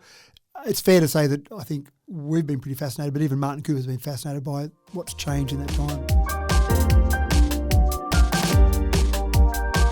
How happy are you with your TV these days? It seems not so long ago that a big, old, boxy 52-inch cathode ray tube with a remote control constituted a pretty decent TV. But times were much simpler then. Nowadays, in order to just enjoy an episode of Yellowstone, we all need something that packs a little more punch. When I'm watching Taskmaster, I want to feel like I'm sitting right there in a chair right next to Tom Gleeson, feeding off his smarmy jibes. Matt, it's been a while since we last talked TVs. What has Samsung got to offer now that my current TV doesn't already have? It's got the number 8 in it, the 8K TV. So yeah, right. That sounds impressive, but what's it going to do for me? Well, I'm not sure it'll do much for you. And this is the really interesting thing. I actually sat down and did the calculations to see whether or not we could actually distinguish the difference with our good old-fashioned human eyesight between 4K and 8K, for example. Now, from HD to 4K, you can see that. You can see visually that, yes, that's a sharper image. 4K to 8K, I'm wondering. So Once that blade is sharpened so sharp, it's cutting smooth in through everything. What are you going to do? Exactly right. Now, I actually went back and did a bit of research on that, and there was a launch that Steve Jobs did back in 2010, 7th of June 2010, and he made the announcement that they had a new Retina display on the new iPhone, and he said, as Steve sometimes did with a little bit of hyperbole, that this was past the limit where the human eye could make out different pixels. Now, I think he was going a little bit over the top there, but I started to wonder our eyesight and the individual pixels we could make out. So I actually did some calculations on all of that, and I came up with this idea that if we've got 20/20 vision or even 20/15 vision, a little bit better than 20/20 vision, what can we see? So, for example, at an 8K TV, and it all comes down to the size of the TV, with an 88-inch TV, you would have to be 1 metre from the screen before you could actually start to make out individual pixels. Well, that's as close as my mum ever let me sit to it. Actually, she insisted we were much further back than 1 metre. I think you'd actually have a problem with your neck at 1 metre from an 88-inch TV. Yeah, you'd be you can't see the whole picture. That's immersive vision. It is immersive, that's right. So when we start talking about getting to the stage, and this new Samsung, they've got 8K TV in 85-inch, 65-inch, 75-inch. At 65-inch with an 8K TV, you're almost on top of the TV before you're making individual pixels, if you can at all. So when you start talking about 8K, and let's assume that you're listening to your mother and you're sitting more than a metre away from the TV, you're really not going to make out the difference with a 4K or 8K TV. A 4K TV at 75-inch, you've got to be less than 2 metres from it to still make out those individual pixels. So again, you're sitting back at, normally I'd probably think you'd be sitting at 4 metres from a TV, typically in a lounge room environment, before you're sitting down to a comfortable sort of environment. So when we start talking about 8K TV, you do start to wonder, why do we really need them? Does it make a difference? And I hate to be saying this, because technology, I normally say, just get it, whatever it is, just get the new technology. Just upgrade regardless. But I think where we're really going here is, this is 85-inch. At the moment, if you want to go and buy one of these Samsung 85-inch babies, $12,700 in Australian dollars, so not cheap. But I think where they're really going is when you see the differences, when you get to 85, no, maybe 100-inch, maybe 120-inch. Right. That's when you really start to see where you really need these 8K resolutions, because obviously as the TV gets bigger, each pixel gets ever so slightly larger. And if you're sitting at that distance away, that 4 metre distance, for example, you get the TV big enough, you might be able to start to make out individual pixels. It does sound good from an advertising perspective though. 4K TV, you need an 8K TV, and we just happen to be the ones that actually have got it for you. But how big is a screen that's too big? When you cannot fit it on your wall, I guess. Well, the next thing is that you'll have to be going into your white goods retailer and buying your TV with an upgrade for your lounge room, because you'll need a bigger lounge room, a bigger wall in your lounge room before you say, well, I can't actually fit it in my lounge room, but gee, it'd be great to have that 120-inch. Sometimes you might have those for commercial displays, for example. Yeah, right. But if you're a manufacturer of TVs, you're trying to manufacture to sell to a mass market. To a domestic market rather than the commercial market. If your only market is some TVs on display in a shop or out in an arena somewhere, you're limiting yourself you're enormously, not going aren't to you? sell that many, are you? So putting them in the domestic situation in a home environment, that's where you want to be. So you're right. I don't know whether 85-inch starts to get a bit too big for a normal lounge room.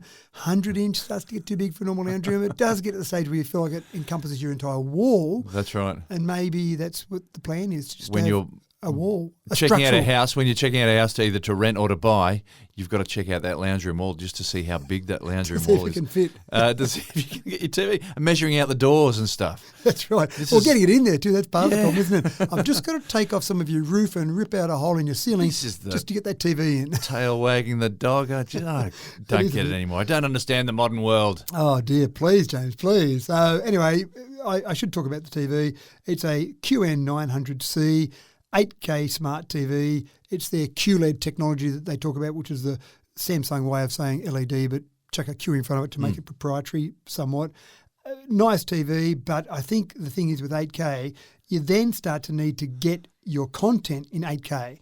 Now, I remember a couple of years ago, I saw that the Japanese broadcaster NHK, which is the equivalent of our ABC in Australia, they launched a new service that was broadcasting at 8K, but they haven't got much content they can broadcast because most movies aren't available at 8K, for example. So there's a fair few steps to go through. Having the 8K TV sounds great, but then you've got to get some content providers. The broadcasting to be sent to you. Broadcast it or stream it or all the rest of it. So it sounds really good. Sounds pretty impressive down at the pub saying to your friends you've got an 8K TV. Yeah. Are you going to notice a difference? At this stage, I'm not convinced, and I'm not convinced, I hate saying this, James, I'm not convinced that spending $12,700 on that technology is going to do a lot for you. Oh, I'm sorry. It's a status symbol, perhaps. Maybe. We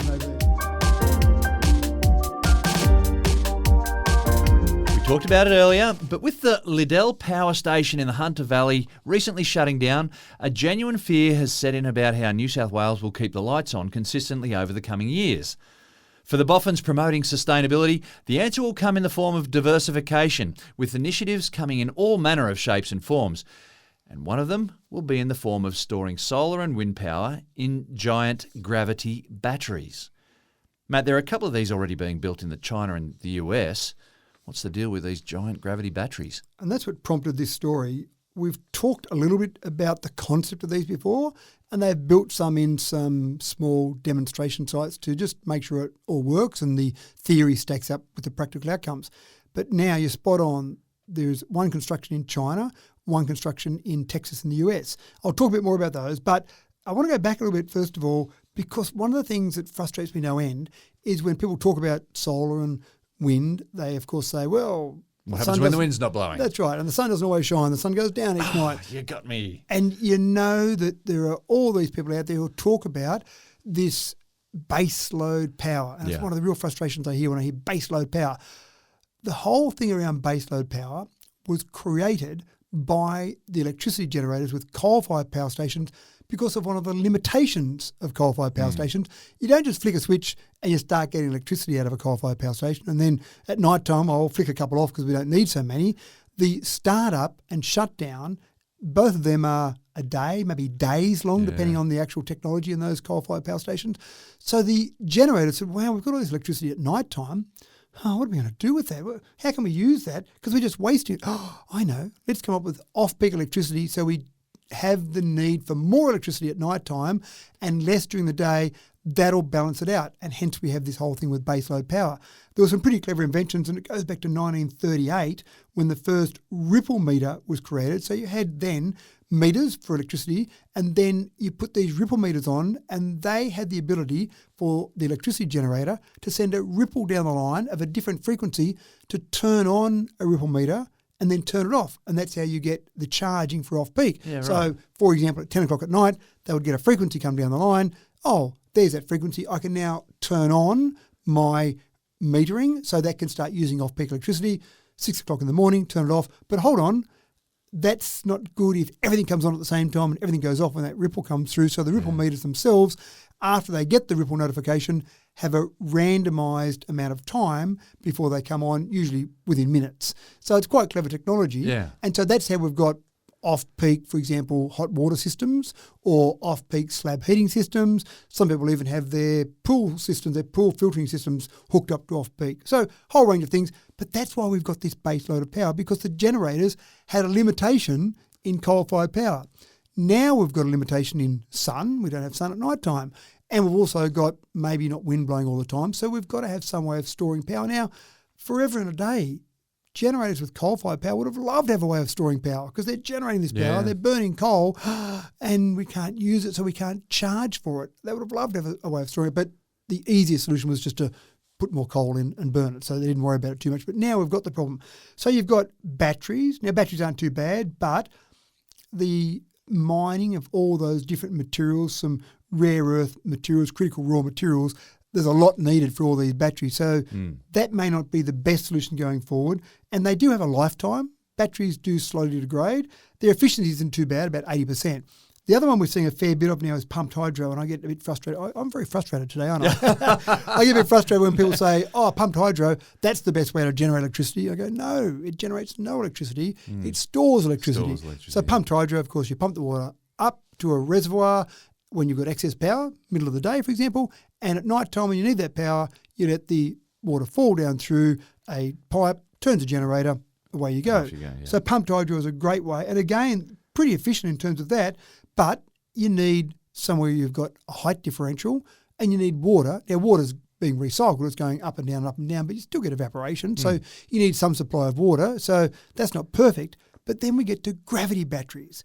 And what I love about gravity batteries is the concept here is you take a large weight, a big, say, cement block, or in this case they use some rammed earth, and you put it on some pulleys, and then when you've got excess power, you use those pulleys to lift the weights up. So you increase their potential energy, if you like, if you want to get scientific about it. Yeah.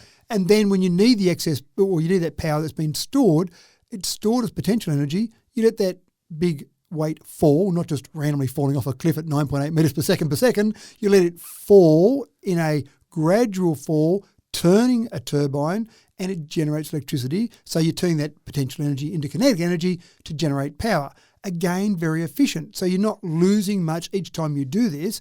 And so this is a great way to do it because all you need is somewhere that's maybe the size of an office block. So and again, depending how big you want it, and it just is a matter of the bigger you build it, the more power. You can either store or generate at the same time. And if I look at these two examples in China and in the US, the Chinese gravity storage system they're building can store 100 megawatt hours of electricity and a maximum output at any one given point in time of 25 megawatts. The US one is smaller in storage, 36 megawatt hours, but its output is similar in terms of 18 megawatts. And with this, it's kind of an equation you can do about how wide you make the gravity storage device, the whole building, or how long you make it. So the wider you make it, the more pulleys you can put up. So that means the more output of power you can have at any given point in time, the more instantaneous power. The longer you do it, you can store more of the weights. So therefore you've got more battery storage capabilities. This is amazing. But sorry, did you already say how we get the weights up high? So when you've got the excess electricity. So when right, okay, sorry. Middle of the day, you've got solar power, go, wow, we've got too much now. What are we going to do with that extra power? Oh, lift some weights up. Yeah, so right. you lift them up, so then stored at a high level. Of course, that the makes sense. technology in these is fantastic because you've got all these pulleys. And I saw one as one of the demonstration systems working, and you've got all these pulleys and all these weights, and there's just this constant motion of weights coming down, another one being moved into position ready to go, and then it falls down. 1.9 metres per second they fall. So obviously the higher you can make the building, the better, within reason. But you just need to find an office block somewhere to build it. And in terms of raw materials, they make the weights, and these examples that are being built, they're 24 tonnes each, is the mass of each of those, being strictly correct.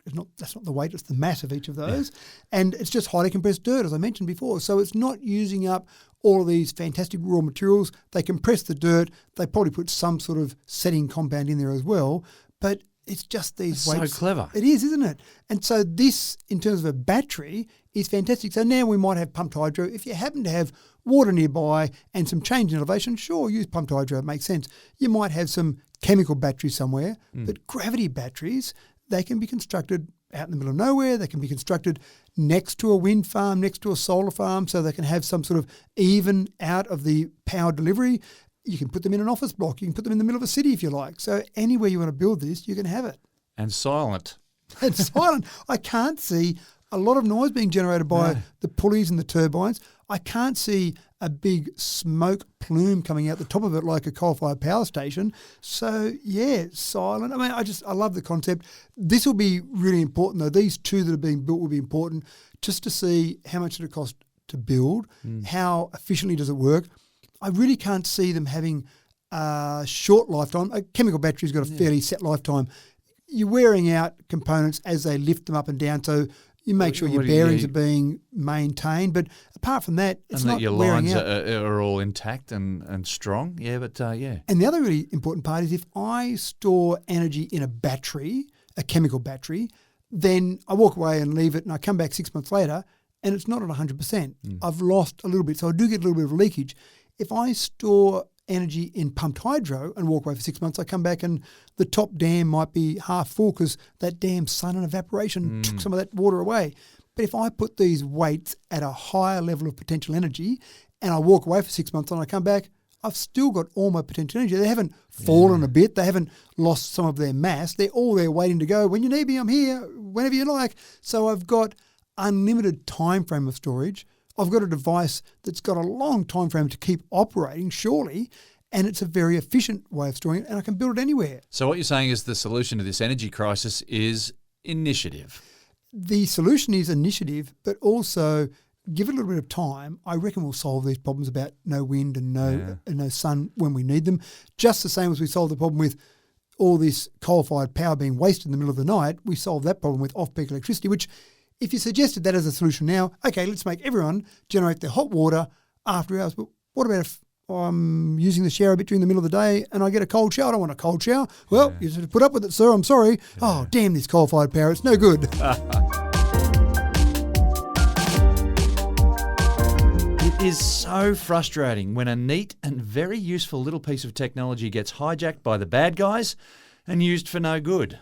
Just like the mobile phone technology of 30 years ago, AirTags now have Apple and Google working overtime to protect people from stalkers.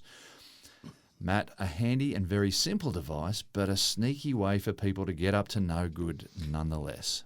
And we've talked about it a little bit before where Apple have introduced a system where if you're using one of their AirTags and using it for your own device, it's fantastic. Well done using technology in a smart way. But if I decide I want to stalk you and I just drop a little AirTag in your briefcase or your handbag if you carry one, maybe in your car, for example, then on an iPhone, then you'll get a warning after a couple of days to say, by the way, James, there's an AirTag that's been with you over the last couple of days, but it's not yours. Maybe someone's doing something untoward. And that's fine if you use an iPhone. But if you use an Android phone... We're cactus. That's right. Now, we know this is a big problem when Google and Apple have sat down and had constructive talks together. They don't like talking to each other normally. They're a bit competitive, and so they'd rather not have any conversations. But this has been a big enough issue, and stalking with AirTags or a variety of devices has been a big enough issue that Google and Apple have actually got together and said, we need to solve this problem together. Let's act like adults here and actually solve this problem. So we don't have people out there having some stalker really give them a pretty hard time. Already the other Bluetooth manufacturers on the market, the likes of Tile and Samsung and Pebblebee, etc., they've already agreed to this standard. So if you're using one of those devices and you install an app on your Android phone or on your Apple phone, and that will do the same thing. It'll automatically alert you, whatever type of phone you've got, if there's an app on there to say, by the way, someone's following you that's got this particular device. But again, with Apple, it hasn't happened until now. So from now going forward, if you've got a Google phone and there's an AirTag near you for a couple of days, for a certain period of time, you will actually get a warning on your Google phone as well as your Apple phone to say that this AirTag has been following you for a bit too long. Maybe you want to do something about it. Then obviously what you do is go and find it. So you might need to search around through your belongings. Where is it in your car? As I said before, maybe it could be somewhere, probably not on your body. You probably notice that. Maybe in the pocket of your jeans, your favourite jeans, who knows. But there's one near you, so maybe you need to do something about it. And it's not if it's going to be near you for 5 minutes, because every luggage handler at the airport... I was just going to say, luggage handlers walking around just getting these little alerts, again. Another one. So it's not as if it's beside you for 5 minutes. It's got to be a period of time. And I don't know the exact period of time, but I'm guessing a couple of days, so that if it's someone that's left it near your body, on somewhere that you are regularly, and then it's coming up near your phone. So a baggage handler, if you fly every day in that same airport and a bit of baggage is lost there, maybe that would happen. But no, it's not going to be if it just... Yeah, I'm wondering if your job is to hang around in the lost baggage storeroom and how many alerts you'd get then.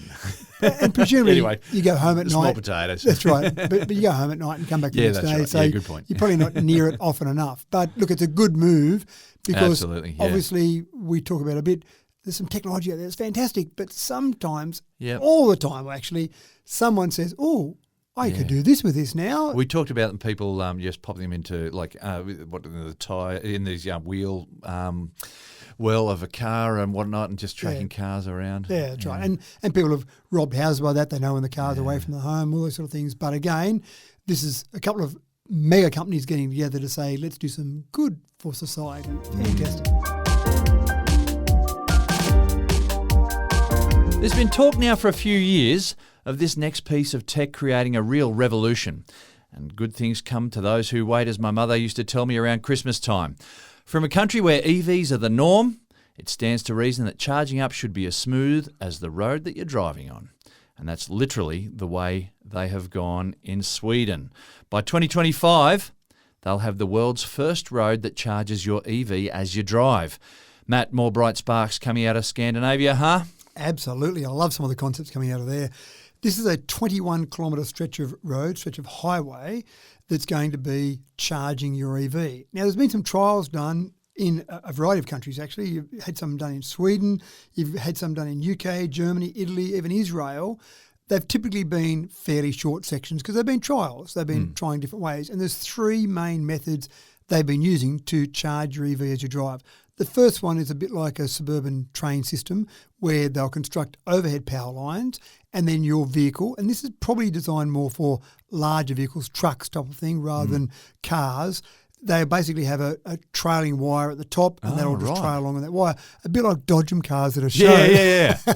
Wow. So that's been one method they've trialled. Fairly easy to fit a vehicle with that because it literally is just a pole. That pole might fold down, for example, when you're not using it, and then when you enter this section, fold up, connects on there, rubs along there, puts some power into your car. I can't imagine it's charging it at an incredibly fast rate. The second method seems like a lot more work, and it's a bit like a slot car scenario.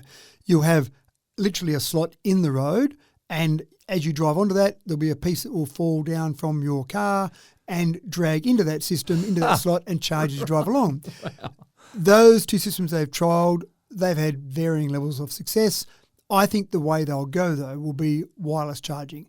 And that will involve constructing a number of coils underneath the road, and then your car will be fitted with a receiving wireless coil underneath the car, and as you drive onto that road, it automatically charges up. Just the same as we've got wireless chargers with phones, it'll be the same thing. Yeah, I think anything that comes with a physical link needs a little bit more maintenance on it, doesn't it? That would make sense. And just imagine trying to line up that slot into the or the thing that drops down into the slot. And again, that's rubbing, so there's more friction there. The wireless one makes a lot more sense. And people already are doing wireless chargers with their EVs in their garages, where they'll put a wireless coil on the ground. They might plug that into their, maybe a power point or maybe something where they need a bit more power than that, and they'll fit a wireless device underneath their car. So every time they drive into their garage, their car just charges up. You never have to worry about plugging it in. So that sounds great. But going along a stretch of road is obviously the same sort of thing. Now, I am intrigued by one part. They're going along a highway. Sorry, now that third method is the way that they're going in Scandinavia. Well, they haven't said that, but they have said we've been testing different methods, and it seemed like the ground-based inductive charging was the method. They haven't made the announcement yet, but having read some of the trials they've done, I suspect that'll be the way they'll go. The interesting part, though, here is 21-kilometre stretch of highway. On a highway, you typically expect to be driving faster, maybe 110 k's an hour, for example, in Australia. I actually thought it would be better to have a very busy road where traffic is slower moving, because the length of road, that's going to be the cost of putting this in. So the longer the road is, obviously, the dearer that's going to be. If you want to charge up a car a certain amount of charging, then you want it to have as much time as possible. Yeah, so if it's travelling slower. That's right. So a 21-kilometre stretch on the highway or a 21-kilometre stretch in a congested city where people are going along at 20 kilometres an hour, that would make more sense to me. So I don't quite understand why they've gone a highway. But one of the things that's really fascinating out of this is that you say, well, big deal, it sounds convenient, but is it really going to help much? Well, there's a study that's been done by Chalmers University of Technology in Sweden, and they said that they believe for cars that will be used in commuting, you'll be able to reduce the battery size by up to 70%, because you won't need to charge as often and you won't need the range. Yeah, so if every day on your commute to work you drive along on a road that charges up your battery, who cares if you've only got a 200-kilometre range, for example, because, well, I'll charge up that on the way and it'll be ready to go, and then on the way home I'll charge up again. You only need the 200 kilometres for the bit that you're not charging up. Exactly right. And so if you reduce the battery size by 70%, then the cost of the car is obviously going to come down fairly dramatically as well, because the battery is still a large part of the cost of the car. So I thought that was pretty interesting. I really suspect that there'll be a fair amount of movement on this once you see a few places set up and working. So there'll be a decision being made by any company in government that's building a new road in the future, which will be new road being built. What type of method, not do we put it in, what type of method of charging do we put in for that particular road? I don't know how they do the costing of this. I don't know how you get to pay for the electricity you use. It may be some government initiative where they say we want people to use EV, so it's going to be free to everyone that drives on that road. Or it may be something where you'll have an account. I'm sure it would be similar enough to set up where it only activates when your car authenticates itself against something there to charge you while you go on it. Well, I wonder if there's also going to be an issue with, say, Lenz's law. So we've got coils that are in the road that are, I assume, operating sort of with an alternating sort of current through them. So they create a magnetic field of their own, which will induce a magnetic current in your car that is going, a magnetic field from currents in your car. And that will slow down. Right. So you're going to have to work a little bit harder to get across that road. I wonder, I'm spitballing here. Yeah. But anyway, some questions to be answered, and we'll find out what happens in Scandinavia. It's a really interesting question, because I haven't seen that discussed in any of the information I've read about the wireless charging in the roads. It'd be pretty difficult. No, it wouldn't actually be, because you know how many kilowatt hours per 100 kilometres your car is using, and that's fairly solid information that comes through on your dash of your car to tell you your efficiency. So if suddenly that went up by a couple of kilowatt hours per 100 kilometres, you go, oh, well, this is great, I'm getting some charge in, but I'm actually using more while I'm driving through that. So interesting concept. Anyway, there's things happening out there. Yeah, very good. Here's a little help to save you some refrigerator heartache. Next time you're at the fridge, maybe think about throwing that stuff in the takeaway container that has been there for 2 months. And what about that bag of bacon that you're not sure about? And the veggie crisper at the bottom? Just how long is a zucchini supposed to last unattended? Use by and best before dates are a guide and have always been a fallback for us. But really, folks, your food can't read a calendar. It's all a bit of a guess. So now a biodegradable food wrap has been produced that changes colour as the food spoils. Matt, the days of guesswork for tonight's dinner are behind us. And this is absolutely vital to my marriage. Yeah, right. We've all got fridges like this. We have things in our fridge that have got use-by dates. Yep. That's fine. And I see the use-by date as a guide, and probably a few days after. That's right. They can't read a calendar. That's right. But Yogurt also, doesn't read a calendar. more to the point, I say to my darling wife, that surely the people who put that stamp on there of that date have got a little bit of wiggle room built in, because they don't want someone getting sick and then suing them because they used it on the day. So I reckon I've got a couple of days grace. They're going to have some wiggle room built in there. That's right. They don't want to get sued, and so the use by is actually a couple of dates earlier. Surely. Yeah. That's my logic. Maybe a week. Who knows? It could be. That might be pushing It's a very grey line. And best before just means it's best before. It's not off now, but it would have been better if you had it before that day. That's right. Now it's okay still, Yeah, it's but it still would have okay. been better last week. My wife takes the extreme opposite view, where she says, well, if it says that date on it, that's absolutely the last date. And if they got it absolutely right, we better fudge a couple of days beforehand. So there's probably a week in between when I'm happy to use those foods and when my wife's happy to use those foods. Yeah. So we need something more accurate. So you've got your side of the fridge and your wife's side of the fridge. I think it's and everything that that she's finished with, she just nudges across to yours. Well, there's a perfect logic in that, isn't it? You go from your side and then it just moves on down the fridge to my side before it finally moves into the garbage bin if you haven't eaten it by then. But we could probably save a lot of people around the world that still don't have enough to eat if we didn't throw that food out, if we knew a bit more accurately. And that's exactly the case here. They've created this material that's made of some silk proteins and some covalent organic frameworks, which I'm not that familiar with. You may be more familiar with those. Well, covalent's just a type of bonding. But anyway, yeah. So they're made up, in essence, you've got a porous material that's got carbon, hydrogen, oxygen, nitrogen arranged in a certain way, so that exactly as you said in the intro, the packaging itself will change colour as it detects certain things being emitted from the food. Now, obviously, you've got to design the packaging to suit the different types of food. So meat would put out certain things when it's getting to a certain level of decay as opposed to fruit or maybe a vegetable. So you would design it for each individual one. But once you wrap it in that, then you can put it in your fridge, open up, use it, wrap it again, and it will stay transparent until it starts to detect some of these various compounds being put out by the food, and then it detects those and changes colour. So then my wife and I can say, it's gone that colour.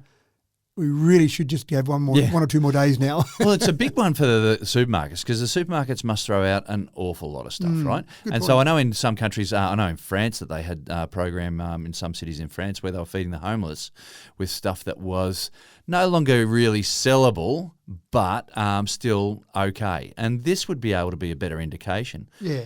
Now, what you were talking about before with those molecules as well, I reckon it's probably going to be very similar stuff between meat and whatever else you got, because the bacteria, and there are small amounts of bacteria in any sort of fresh food, that's the thing that causes the rot. Bacteria or other decomposers, maybe a fungus or whatever. And so they're just going to be giving off a certain gas, maybe a little bit of methane maybe, or something like that, and the packaging would be detecting that sort of stuff, I'm guessing. That'd be even better. And I imagine that it was different, and only because when I was reading some of the research, they talked about some of the tests they were doing with chicken and how the colour changed at certain temperatures with chicken. And then they went in to say they did some tests involving soybeans, for example. Now, it may well be that they were testing a range of things, testing for the same product. And I was actually making an assumption there that the different products would give off something slightly different. But I think your logic is better, that it's probably the same problem. You're trying to not have bacteria in there. Yeah. So if there's a certain level the of bacteria is there. You can't get rid of all bacteria in fresh food. And so that's why we keep it cool. It just keeps the activity of that bacteria very, very slow. But after a while, you just lose the fight. Yeah. So when there's so much bacteria there, it then starts putting it, as you say, certain chemicals, which then can be picked up. So it may well be that it's the same packaging for every type of food that might be in there. And I don't know whether it's different, whether the amount of activity from the bacteria in chicken has a different effect, the amount of bacteria in soybeans, for example. But we're not doing the research here. Someone else has done it for us. us. They'll come out with some plastics. We'll see our food wrapped in the supermarket one day and we'll go, there we go. When that changes to yellow, getting close, goes to orange, yep, throw it out now, which I think is absolutely brilliant in terms of a way to basically increase the amount of food that we've got available to us across the world. Yeah, we might find out just how wrong those use-by dates were. That might be good. I can see divorces coming up all over the place. You'll never make money playing video games is that parental advice that is aging like milk. My apologies to parents who are looking for that hook to draw your young'un away from the Xbox, but these words are becoming more and more of a lie each day. The esport arena just keeps on expanding, and young aspiring folk can now do a degree course in esports and earn a lucrative position in operations in the multi-billion-dollar industry. Matt, esports have become so much more than a pastime for easily distracted adolescents. Now, my son does listen to Tech Talk, so can you just turn off for the next 5 minutes, please? Because exactly as you said, stop playing games, go and do something that's going to be a good career for you. Yeah. But with esports around, there are some of these athletes. I'm not sure if athletes is the right word, but let's call them athletes for the time being. For the want of another substitution, yeah. Some of them are earning seven-figure sums playing esports. Sounds incredible. And, of course, that's all well and good. That's a nice hobby to my darling That's son. a very small number of a large group of people, isn't it? It is. That's absolutely correct. Okay, but that's the message. But you want something that's useful. Go and get an education, son. But now you can get a degree in esports. Now, my first impression is that, 3 years playing games? That sounds pretty fantastic. But they have actually thought about it a bit more than just playing games for 3 years. It's 2 years and 9 months of playing games. No, I'm sure it's much more sensible than that. They actually look into a range of things. So behind the scenes roles. Yeah, so in order to get this big organism to work, this esports organism, it's just like any other sport, that they need a whole lot of other people making it all happen. And when you think about it, it's such a good point. I hadn't thought about it. When you think about athletes going through in what I'd call more traditional sports, and if you had a friend or one of your children that said, I've been selected to go to AIS, the Australian Institute of Sport, isn't that fantastic? You'd be very proud of them. Absolutely. In this case, you go, well, you can get a degree and keep playing that sport you love. So we should be very proud, but I'm just not convinced. I'm going off to get a degree in esports. It'll be a while before it aspires the same sort of pride. Yeah, I always think about the telling of your grandparents. Go and tell your grandparents how well you're going at school or whatever it might be, but go and tell your grandparents that you're doing a degree in playing sports on a computer. Good at video games. Yeah, that's right. Yeah. But they do some things in behind-the-scenes stuff. So they go and look at organising a tournament. How do you go about that? Because you can just imagine the logistics of organising one of these tournaments. Huge job. So they learn about that. They learn about the mental health and well-being of some of these esports players. Same with any occupation that's got high pressure associated with it, whether it be a sport or any occupation, then there are some people who suffer some pretty severe mental concerns around that. So they work on that so that when these people come out of this 3-year degree, it doesn't necessarily mean that all they're going to do is go and play esports. They might find as they're going through their degree that they're not actually quite as good as they thought they were, so they can't earn those seven-figure sums. They might be able to earn a few dollars and maybe earn nothing, but what am I going to do for a career? Well, there are people who obviously organise it. There are people who manage teams, for example, put teams together, go and get sponsors. So all these other behind-the-scenes roles, not just the people playing the games. So I don't mind that idea. Well, they get big crowds to come and watch. So assuming you've got to have big screens to be able to watch those as well. So there's a lot of IT support that's required there, I'm guessing. Yeah, and even this is over at Angus College in Dundee in the UK. And for example, part of this whole process they're doing to make the university stand out in this arena is they're building a 4,000-seat esports arena dedicated for their students, obviously, and they'll be able to organise tournaments there and get practice organising all that and the technology behind the screens. But part of the reason for all of this is that the industry, you mentioned billions there, you're spot on, the industry is projected to be worth $1.9 billion by the year 2025. Wow. So this, we kind of laugh about it now or scoff at it a little bit, but maybe Dundee in the UK is way ahead of the rest of us, and this will be something that the University of New South Wales and University of Sydney will be running esports degrees in before we know it, and here we are, little old Dundee over in the UK is leading the way for the rest of the world. We'll be having esports arenas built in our big city centres and whatnot. Yeah. Wait and see. You may have heard about this next story on the news recently. The Beatles are headed back to the charts with Paul McCartney raising John Lennon from the dead and releasing a brand new song with some never before heard lyrics. Matt, not so much dabbling in the black arts going on here, but a bit of AI-assisted creative flair, shall we say? Isn't it incredible? We're still talking about the Beatles. Yeah. They haven't been together since the 60s, and we're still talking about John Lennon was assassinated in 1980. Yeah. And here we are 43 years later still talking about the Beatles and John Lennon. So there was a tape that Lennon made that had a few songs on it. Yoko Ono had it, and on the tape it was basically written for Paul McCartney. And from that, they did actually pull two songs off it back in the 90s, back in 95 and 96. They pulled off Free as a Bird and Real Love. And there was a good enough quality on that tape that they could pull John's voice off that. They could take the music from that and use the other living Beatles that were there at the time and have two new releases of the songs. I don't know how well they did in the charts. I don't remember those two songs in particular. But there was a third song on there and the quality just wasn't good enough. They couldn't extract John's voice well enough, and so they gave up on it. They said, look, we've got two songs 15 years after John died, so that's okay.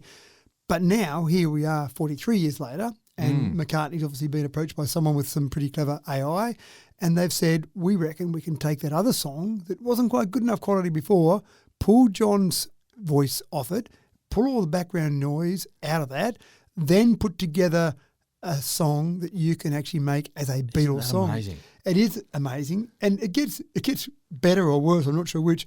Apparently, some of the background noise is from where Lennon was doing some of his recording. There was a bit of electricity noise in the background. It wasn't a great recording studio. It might have just been a little studio he had in his home kind of thing. So that noise in the background, that was pretty easy for AI to pull out because it was at a fairly constant frequency. So, well, that's easy. We'll get rid of that. Then other background noise and then clean up his voice. We haven't heard it yet, but Paul McCartney's talked about it and said there is one more coming, one more Beatles song to come. This will definitely be the last one, but it gives you an idea of the power of AI. There were some pretty clever producers back in 95 and 96 when they released those other two Beatles songs, people that have had their head buried in the music industry for decades, and they were able to work some magic with those two songs, but they couldn't quite get it with the third one. But now you throw a bit of AI into the mix. Here's John's voice. They gave it some samples of John's voice. That's what we're listening for. Go and pull that and get rid of everything else. And that's exactly what they're doing.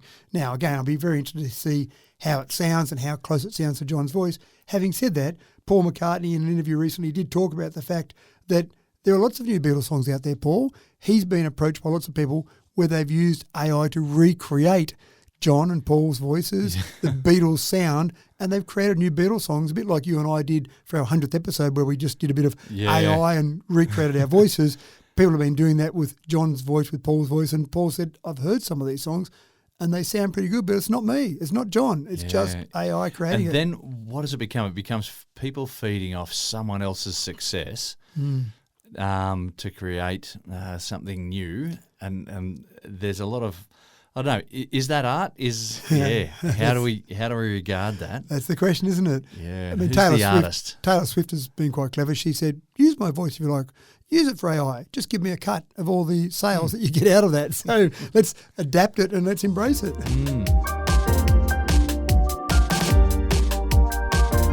And that's a wrap on a wondrous walk down the 2023 memory lane. Thank you, Tech Trailblazers, for tuning in to today's special episode of Tech Talk. It is a privilege to present these poignant pieces from the past year. Remember, technology is not just about gadgets and gizmos. It's about connecting people, powering dreams, and pioneering progress. Stay tuned for our next nostalgia-filled episode featuring the finest from the latter half of 2023. Until then, keep challenging the status quo, stay curious, and continue to be the change makers in the tech terrain. Farewell for now, and may your future be filled with fantastic feats of innovation.